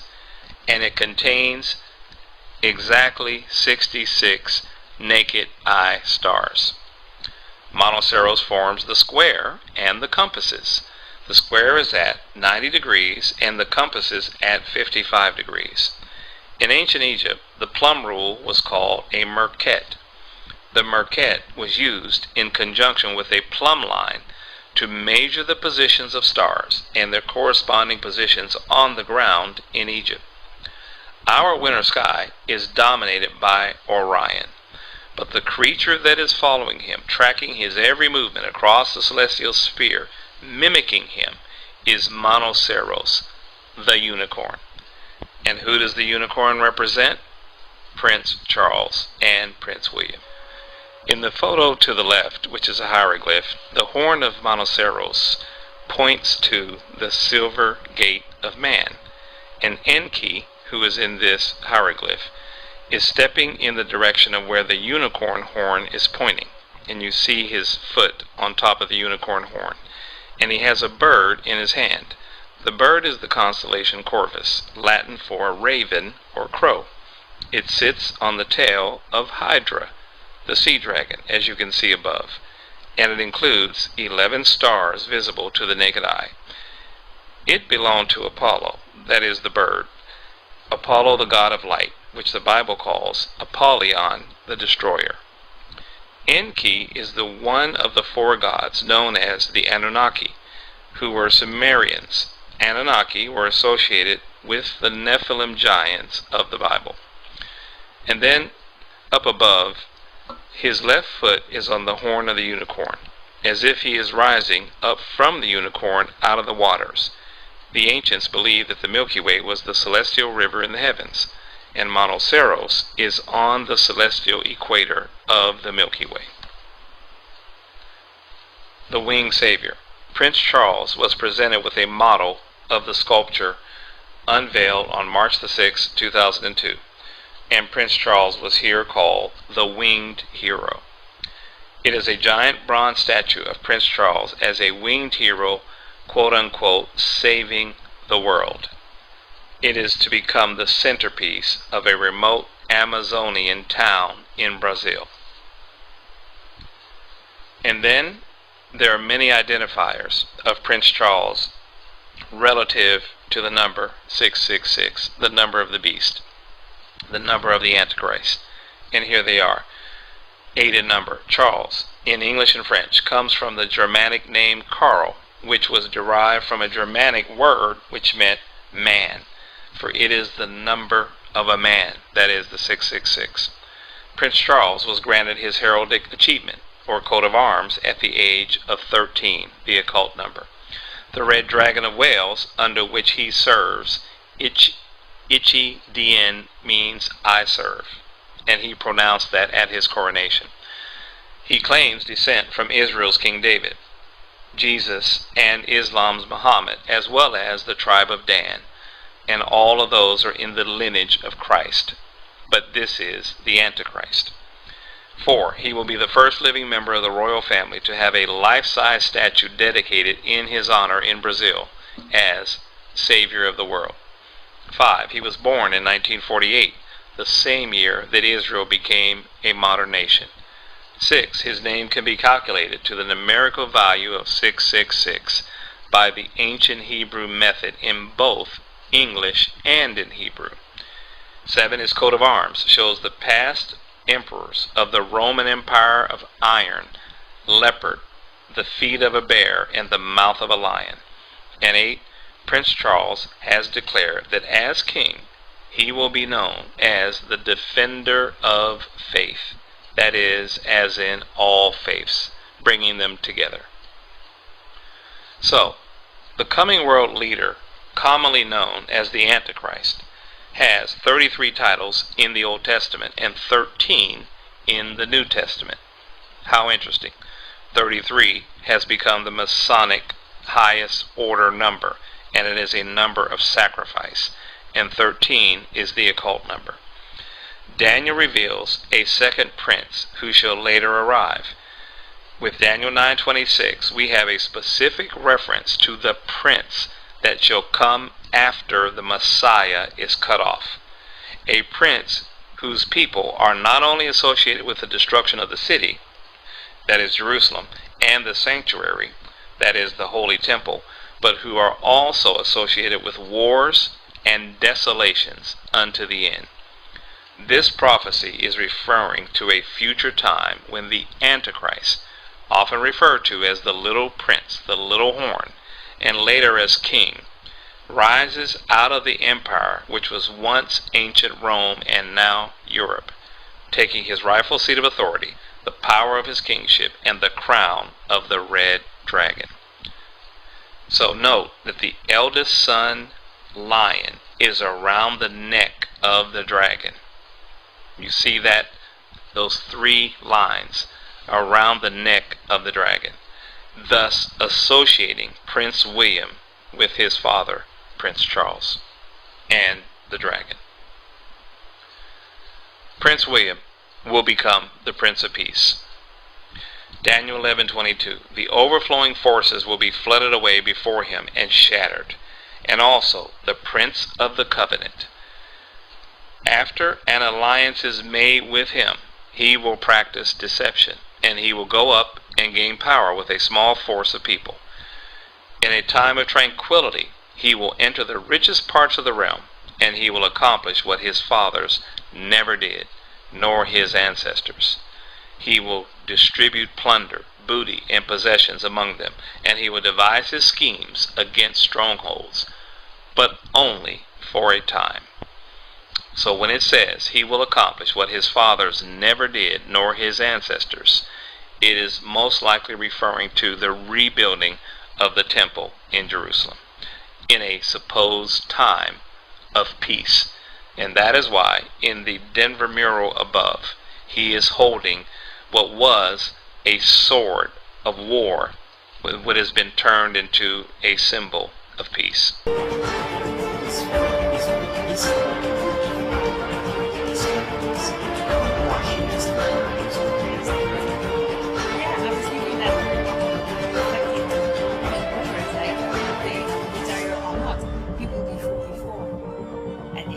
First mandate if he doesn't get re-elected. And that's just in itself, it's like so striking. Dimanche dernier, 7 mai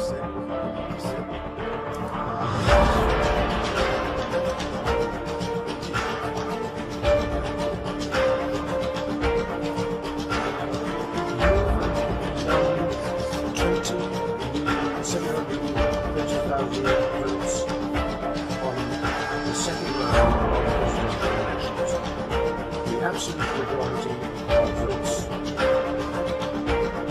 lines of Articles 6, 7, and 58 of the Constitution. The Constitutional Council on Wednesday, the 10th of May, proclaimed as the President-elect of France, the 8th President, elected by universal suffrage under the 15th Republic. And today, on Sunday, the 14th of May, at this precise moment, we congratulate you very sincerely. Hey folks, everything new and sun. Here is some fascinating conjecture. Something interesting about Macron, about specifically what he said. Now, of course, we all know that French President Macron says he'll rule like the Roman god Jupiter. And this is from mrctv.org. There's also Breitbart. You can go to all sorts of outlets and see where he said that. So Kent's speaking about the history of the church, and the temple, the second temple, was desecrated. And it was desecrated by Antiochus. And so it starts here. Antiochus did indeed desecrate the temple in Jerusalem on December 25th, 168 BC, by setting up a statue of Zeus, Olympus, some say Jupiter. Remember, we just said that Macron wanted to rule like a Roman god Jupiter, resembling Antiochus. He then sacrificed a pig on the altar. It remained desolate for 3 years. What does the Bible say about the end time and the third temple? At the halfway point, the Antichrist, which reveals himself basically at the start of the 70 tribulation, will at the halfway mark desecrate the temple, the abomination of desolation, where he sits on the throne in the third temple as God. And so who is that Antichrist figure going to be? Well, if the history is just a rehearsal, what has happened in the past, a rehearsal for what's to happen in the future, Antiochus basically set up a statue of Zeus or Jupiter in the temple to desecrate it. That's one of the things that desecrated it. And what do we see here? Now we see another person today who is a leader of France, who says he wants to rule like a Roman god. Who better? I mean, if he were the Antichrist, he would fit in quite well, because he would be like the Greek god Jupiter if he desecrated the temple, sat on the throne in the temple. So what does... go away, Perrier.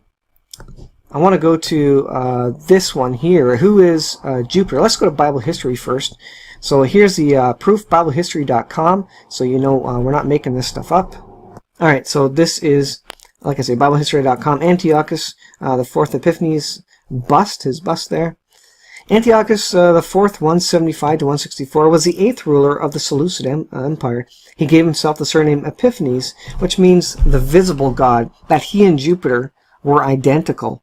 So he desecrated the temple, the second temple. So wouldn't it stand to reason that someone claiming to be the god Jupiter, this guy thought he was the god Jupiter, the visible god Jupiter, wouldn't it be interesting that another person claiming to be the god Jupiter, or like the god Jupiter, the apparent, there is no god Jupiter, but like the Greek god Jupiter, wouldn't it be interesting if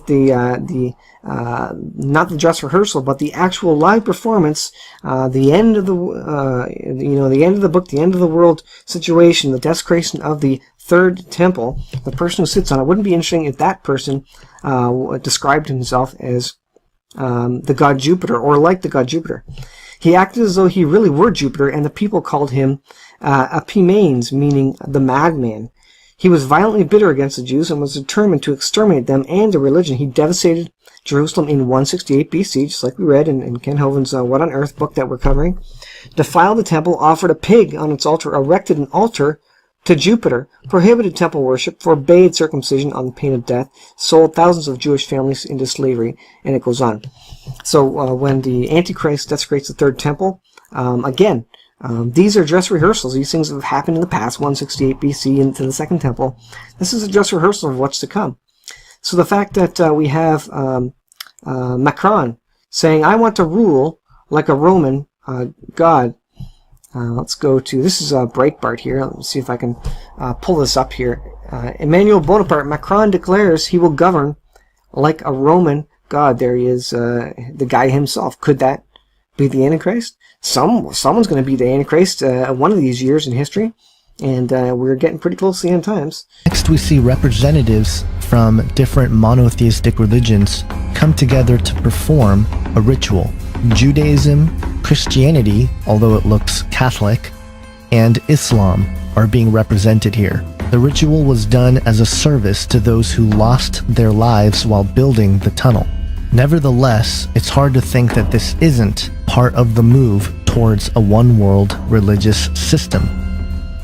Then we watched as really important people started showing up to the event. A group of folks even came in a helicopter.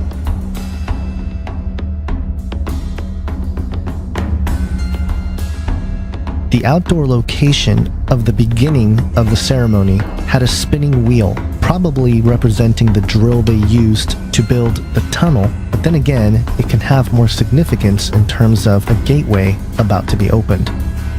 Once everyone filed inside, the place went dark and the ceremony got started. Eventually, the president of the railroad company came out to speak to the crowd. Sitting in the front row is this guy, who's got the staff that has a strange goat head, which is clearly in reference to Cernunnos, the horned god. Aside from the obvious fact that the name has Cern in it, Cernunnos is a god found in Celtic mythology. He is the god of fertility and vegetation, and is considered the lord of the forest and master of the hunt. He also has a connection to Pan, the Greek satyr, which is interesting because the location where Jesus declared that the gates of hell won't prevail against the kingdom of God, he was standing in front of the grotto of Pan. Cernunnos is also associated with Wicca, as it is also a wing of paganism, and as we will come to see, this horned god becomes the center of the ceremony ritual. We then see 5 horses with a carriage and a trumpet sound to signal the performance part of the ceremony. Interestingly, this ceremony cost 8 million euros to make, which is a lot, but not compared to the 8 billion it took to build the tunnel. The BBC explained that the ceremony was celebrating Alpine culture and history, which tells of a story of Swiss villagers who asked the devil to build a bridge so they could cross over the mountain range. The devil agreed under one condition, that he would receive the soul of the first person to cross the bridge. Once the bridge was completed, the villagers sent a goat across the bridge instead of a person. Well, this really upset the devil, and the devil decided to crush them with a large boulder. But after a woman put a mark of the cross on the rock, the devil was unable to touch it, and the devil descended back into the mountain. While this is the public story, what I and many others believe this performance represents is the release of the devil from the underworld, and it will become evident as we go along here. This is the point when the ritual becomes truly bizarre. Cernunnos is known as the fertility god, and this depiction seems to indicate this aspect of his deity. In terms of the narrative for the story being told here, these dancing underwear folks either represent trapped souls underground or simply the fallen spirits that reside in the underworld themselves. And the central character of this bizarre train is this baby angel thing. It looks like the person playing this character is a female who is wearing the mask but is topless. And this sort of gender blending is consistent with the occult perspective, as we see male figures with female attributes or androgynous entities in the occult, such as Baphomet. And perhaps this represents the angel that can appear as an angel of light, as Satan is described in 2 Corinthians 11, verse 14.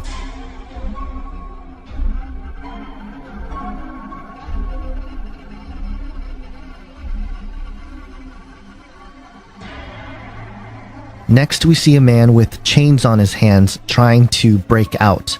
Again, on one level, this probably represents the workers that were deep underground and perhaps trapped as a result of their work. But this imagery to fallen angels being trapped in the underworld and Cernunnos being the god of the underworld is difficult to overlook. 2 Peter 2:4 says, "For if God spared not the angels that had sinned, but cast them down into hell or Tartarus, and delivered them into chains of darkness to be kept unto damnation. Could this passage be revealing to us and exposing what this portion of the presentation represents? Then we have the arrival of what I believe are nature spirits being represented, and among them is Cernunnos. After a long dance, Cernunnos and the spirits are confronted with the living who offer their sacrifice. Now these images are undoubtedly disturbing, and it looks worse because I've sped up the video. And here we see clearly the message being that these entities are trying to ascend from the underworld, and they're doing so with the rituals of the people and their sacrifices, allowing them to open the abyss and come to the surface. One of the sacrifices is depicted as a lamb, and the red-headed giant figures definitely echoes modern witness accounts of the Nephilim.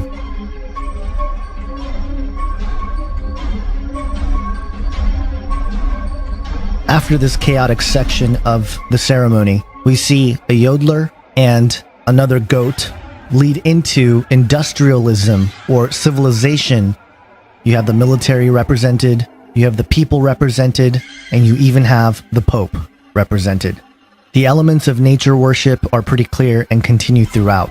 As the parade leaves the underworld into the surface world, they celebrate with the image of the woman in red, who we will see again later.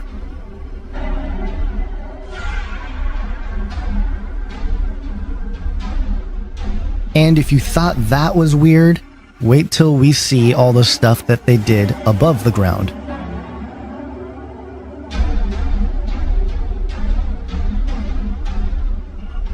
First, the workers are back, and it shows them opening up into the mountain and starting to drill, which interestingly has the breaking away of the rocks and then a spinning circle motif that becomes common to the rest of this section of the ceremony. Now, as the dance goes on, the members here, the workers, become more and more tribal to the point where they all pull off their clothes, they're back in their skivvies. I don't know why, but it keeps happening.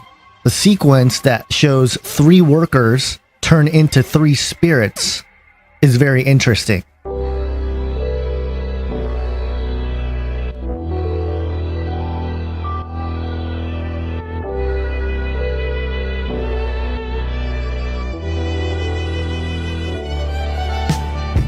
Once they became spirits, it appears that the underworld opened up into the outer world, and these spirits manifest.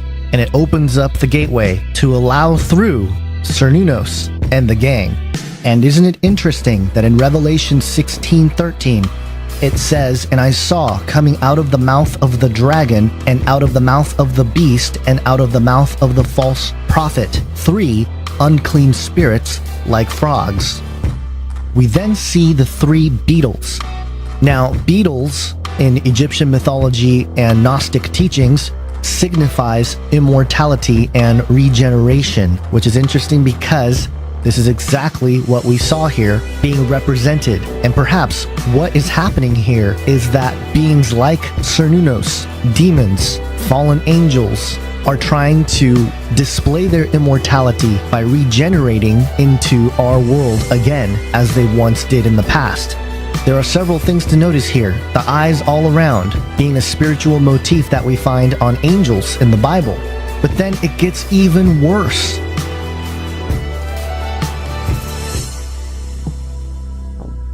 The images here of bestiality remind me explicitly of Genesis 6 and the accounts of the sons of God, the daughters of men, and the producing of the Nephilim.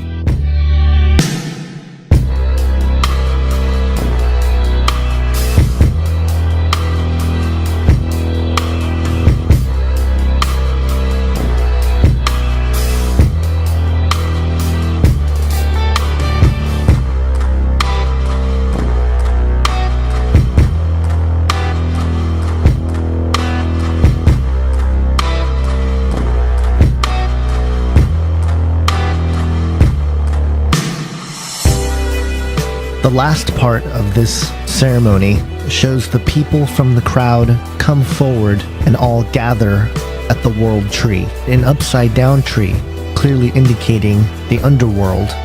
The primitive sticks and rocks turn into a mechanical opening, a gateway. As the gears turn and the portal opens, they arrive in a location where the girl in red is back, but this time she is pregnant. The following section is so graphic that it's not worth showing, but needless to say, the celebration continues. Eventually, as the clock starts to count down, their attention is turned to it. But as they near the clock, time starts bending and changing, and eventually we see the people fall to their knees and bow down to time. This is a very interesting gesture, perhaps to the god Kronos. But maybe they were just excited about the train arriving at the other side of the tunnel. What does any of this have to do with CERN? Again, not just the geographical location that's so close, but if you think about the ideologies and philosophies that undergird CERN, not only from the scientific perspective, but what many believe to be the occult or hidden agenda, then what you just saw through this ceremony makes a lot of sense, because it would enhance those particular thought forms and energies that they are trying to conjure. In other words, this ceremony was a mass public ritual, not unlike all the mystery religious symbolism we've seen in major public events out here in the West. This is another example of the common philosophies that tie all these things together, which is rooted in the mystery religions and the belief systems that not just oppose to Jesus Christ as Lord and Savior, but in fact glorifies the fallen one as their God.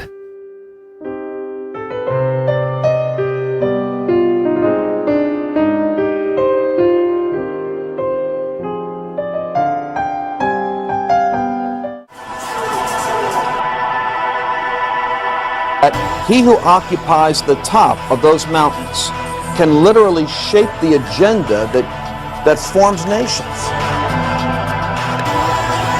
This crusade, this war on terrorism. The Knights Templars.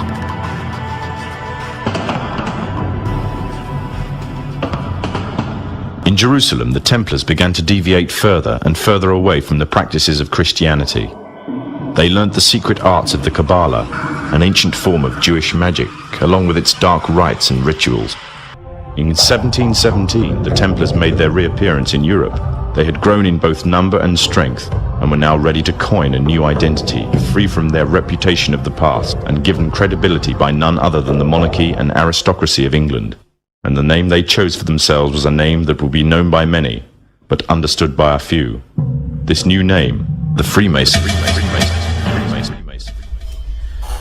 Now, at its very core, this issue seems to tie right into the Knights Templar. And I know that sounds very strange from the get-go, but honestly, this deception that's coming into the church is actually tied to the Jesuit Knights Templar, the government of the Order of the Temple of Solomon. I mean, not only are we in the time where everyone's saying, you know, is there going to be a third temple? And then in 2013, it comes to light here that the Knights Templar are back, you know, not that they ever went away, but they've come back into the public light. The Sovereign Magistral Order of the Temple of Solomon. 2013 AD. It's fully restored as an independent sovereign subject of international law in 2013, embodying the authentic Templar heritage. And we literally have a whole website here which is dedicated to all of these official documents, legal documents mind you, and the missions. This is what I want to show you, this Templar spirituality. And this is how this links with this deception that we're seeing, the worship of the goddess, the reverence of the divine feminine, Gaia.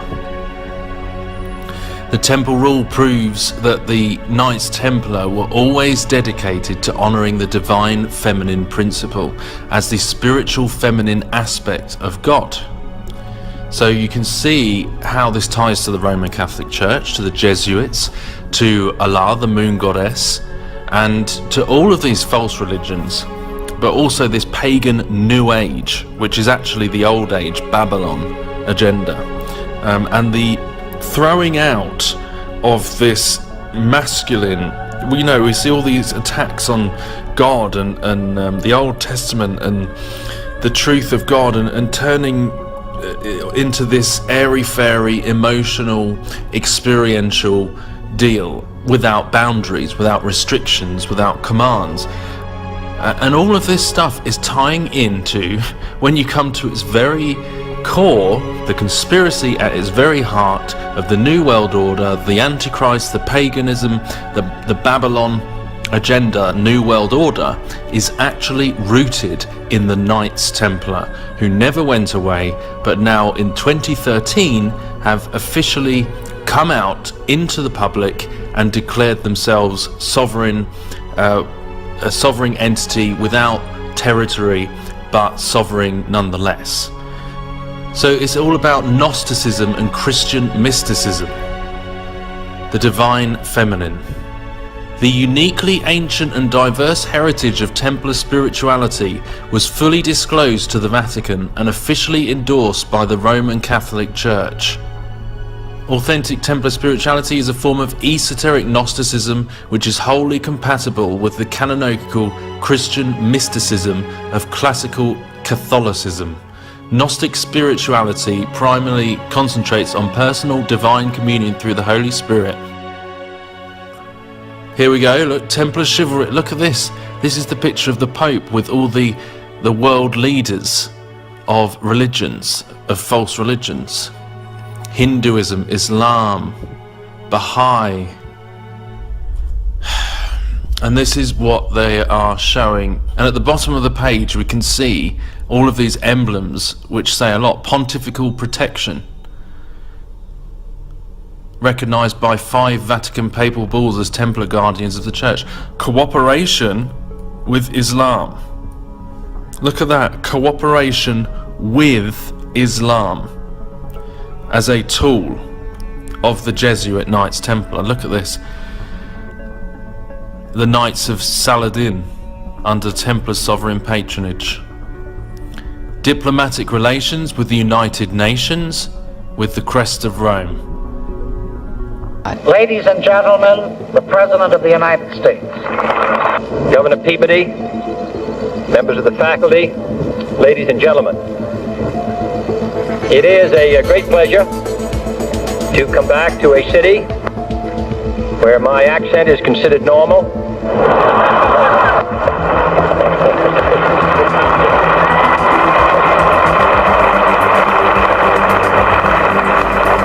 And where they pronounce the words the way they are spelled. I take a special satisfaction in this day as the recipient of an honorary degree in 1956 from Boston College, and therefore an instant alumnus. I am particularly pleased to be with all of you on this most felicitous occasion. This university or college, as Father Walsh has described, was founded in the darkest days of the Civil War, when this nation was engaged in a climactic struggle to determine whether it would be half slave and half free or all free. And now 100 years later, after the most intense century perhaps in human history, we are faced with the great question of whether this world will be half slave and half free, or whether it will be all one or the other. War for the Planet of the Apes. A new start, a new leader will emerge. Guess who the leader of the Planet of the Apes is?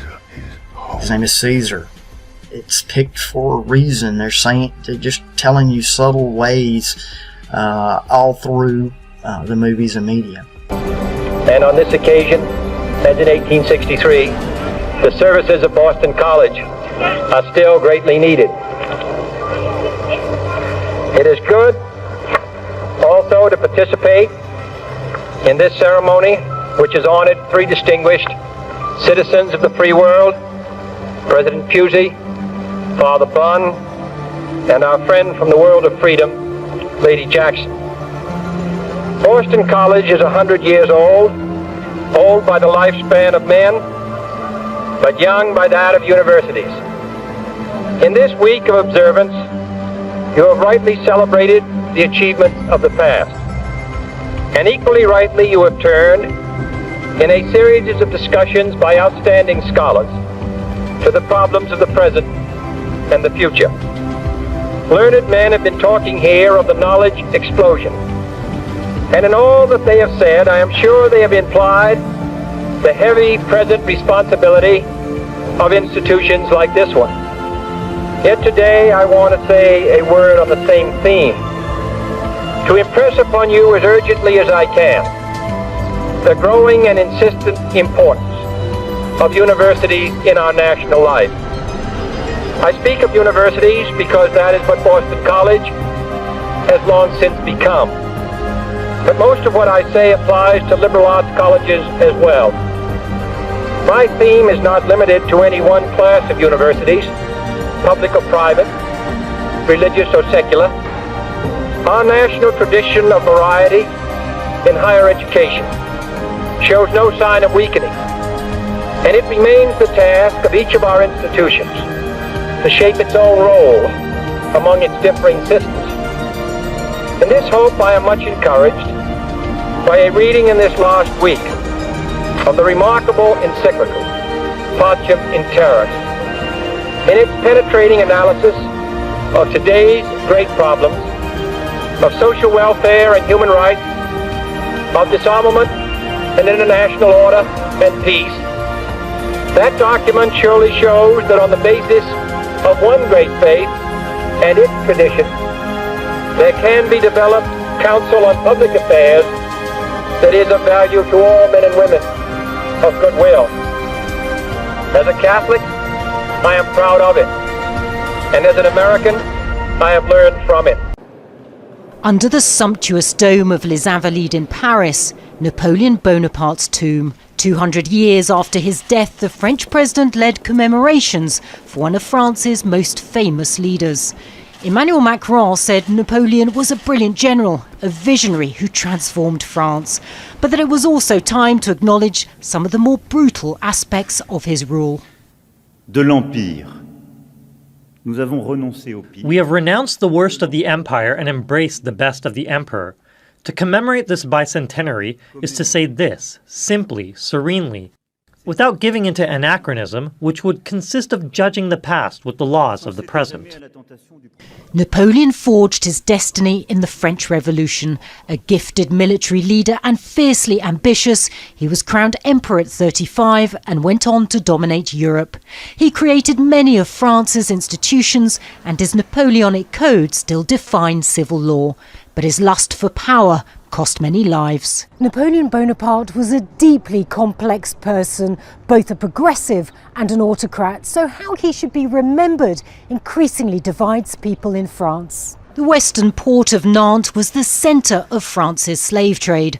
Abolished during the French Revolution, Napoleon reinstated slavery in France's colonies in 1802. It's a part of Napoleon's legacy that campaigner Michel Cocotier says was ignored for too long. It's very important to have these keys to understand history as it is and not as we would like it to be. I think this new way to look at what the past was is the right way to understand what the present is and what the future could be. Whether regarded as a tyrant or genius, fascination with Napoleon endures. And this is a letter that Napoleon wrote while he was on St. Helena. Yeah. I will show you. So it's very rare. It's very, very rare. Letters like this one, written by Napoleon 3 years before his death during his exile on the island of St. Helena, are much sought after by collectors. A myth surrounds his character. It's his glory, his military aura. It's why he captivates people around the world. Macron says it's essential not to erase history but to face it. By frankly addressing the many facets of Napoleon's rule he's broken with previous French presidents.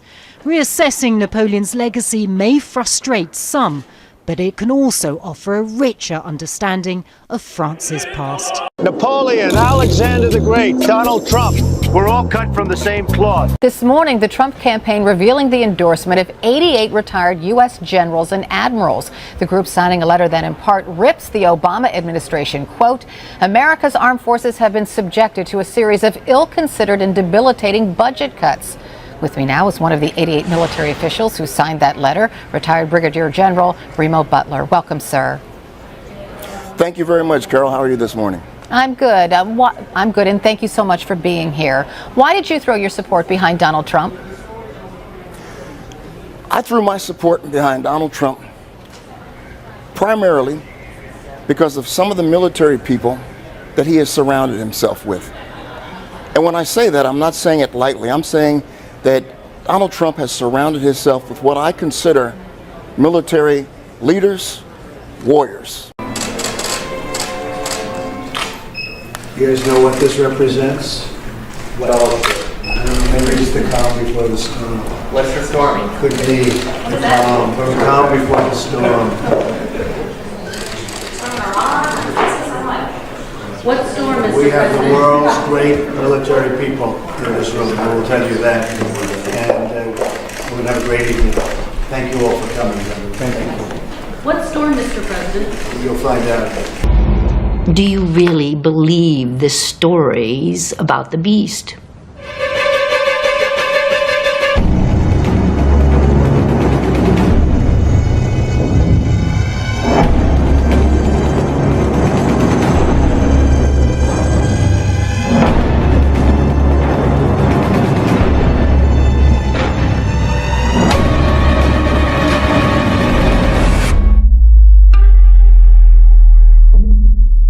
The world will understand now. The beast is real.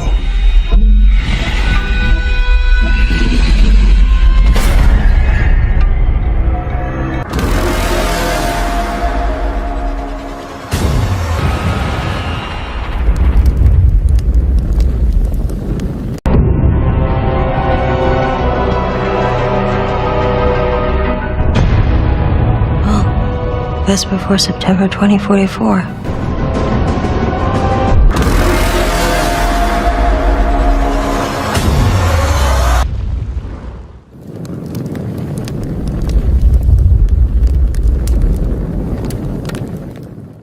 Well, I have been researching the 923 code because it is significant with the birthing of Jupiter 9/23/2017. He's the king of the gods and represents the Antichrist in a way. But 923 also represents 14, and we know that Osiris was cut up into 14 pieces from his brother Set, who is also the brother of Horus. So this code is really a code that has been broken down with many things, and most of all, it's been broken down with unity, because what they want to do is put the pieces of Osiris back together again, just like in our last show. Isis is representing the moon, Osiris represents the sun, and she wants to put all the pieces of Osiris back together again.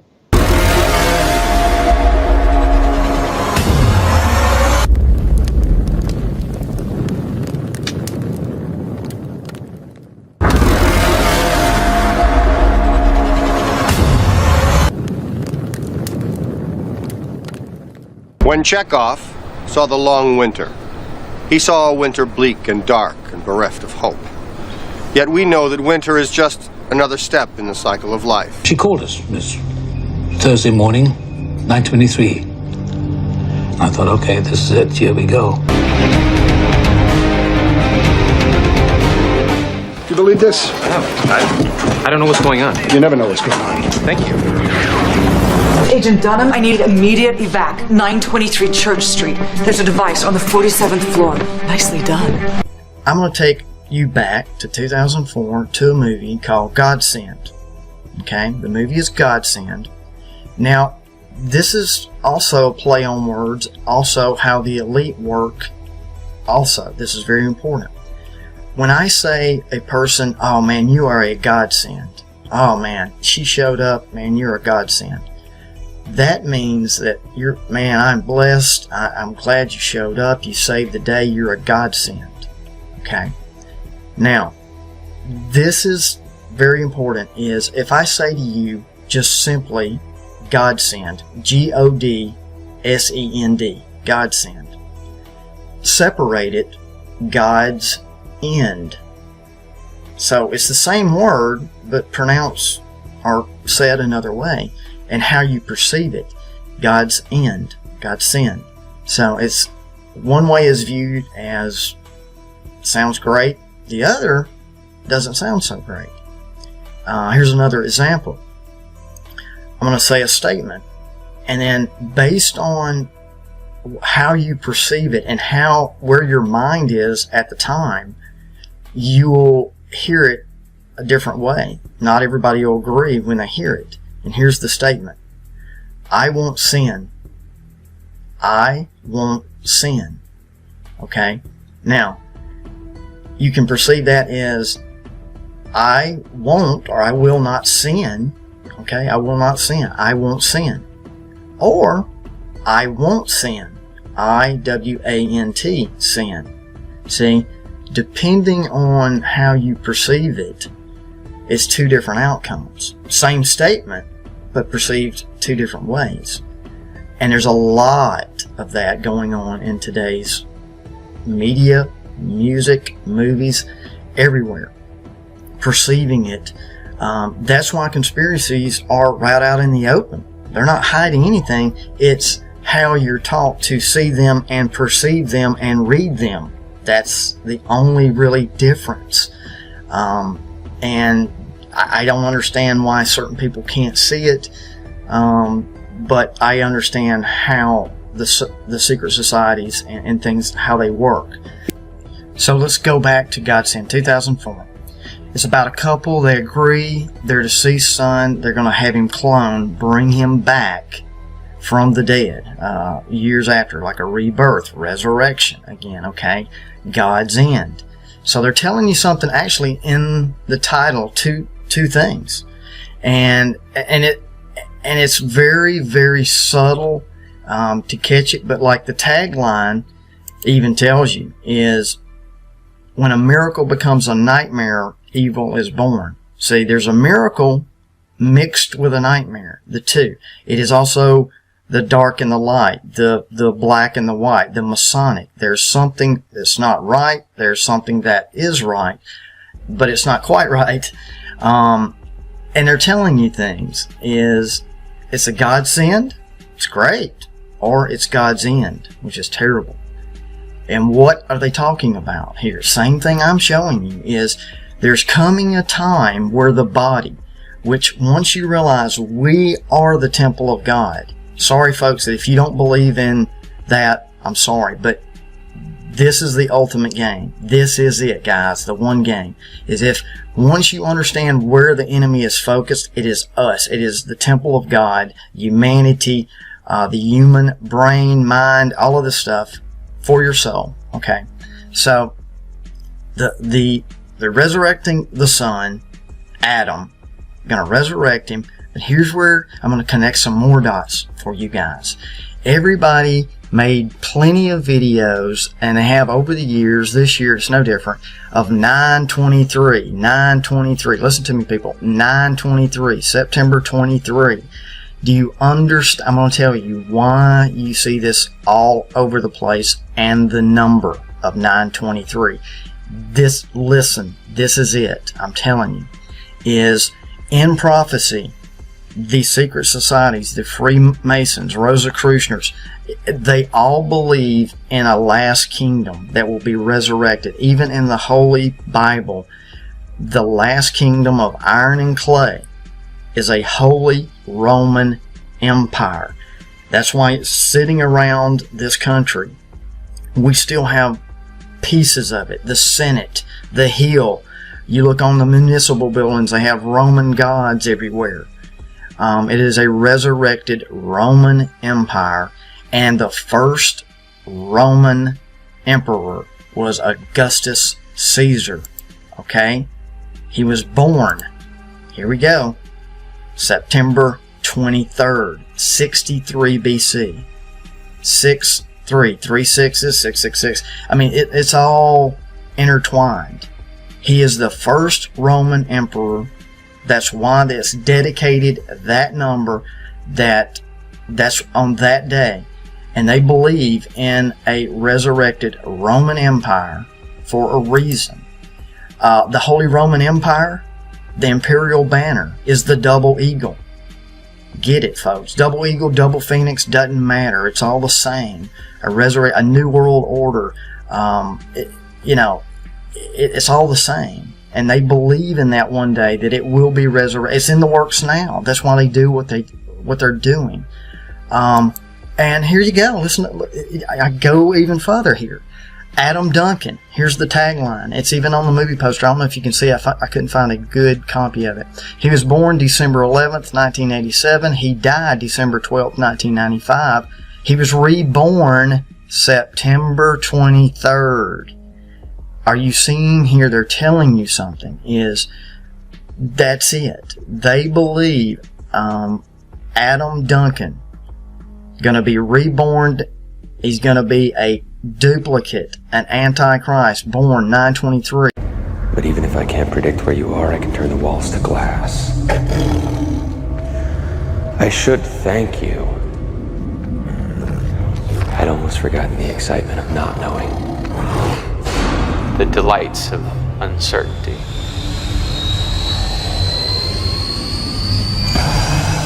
Forgive me, girl.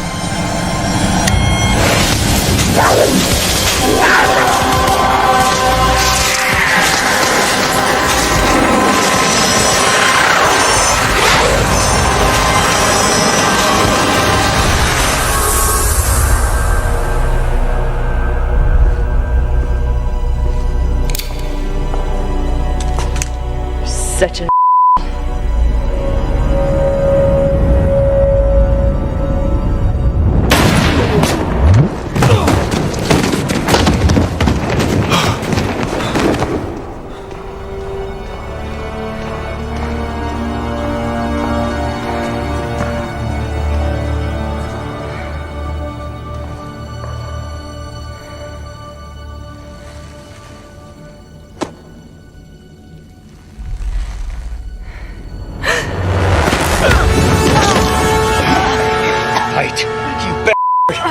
If you've heard her, I'll... Dan? Grow up. My new world demands less obvious heroism. Your schoolboy heroics are redundant. What have they achieved? Failing to prevent Earth's salvation is your only triumph. I'm disappointed in you, Adrian. I'm very disappointed.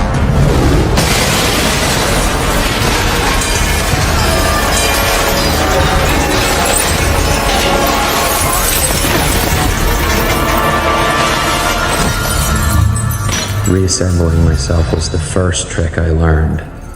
It didn't kill Osterman. Did you really think it would kill me? I have walked across the surface of the sun. I have witnessed events so tiny and so fast, they can hardly be said to have occurred at all. But you, Adrian, you're just a man.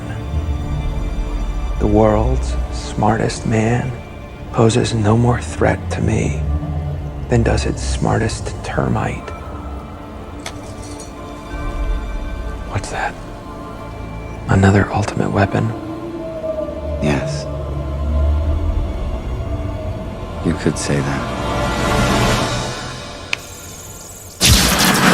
Under attack. Millions of lives were suddenly ended in an act of evil perpetrated by Dr. Manhattan himself.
Christ!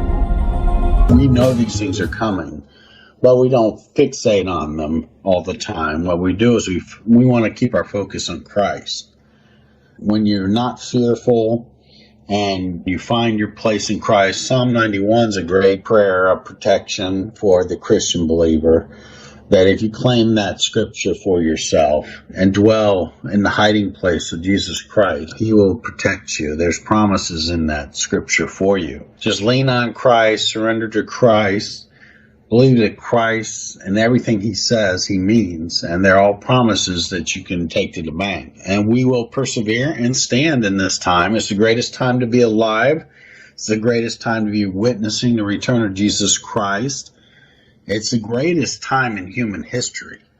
We're going to see stuff that is beyond amazement, and we're going to see the destruction of the beast system once and for all. I'm looking forward to just fellowshipping with Christ and my fellow believers in Christ during this period of time for whatever he has in store for each one of us. Seek Jesus in the morning.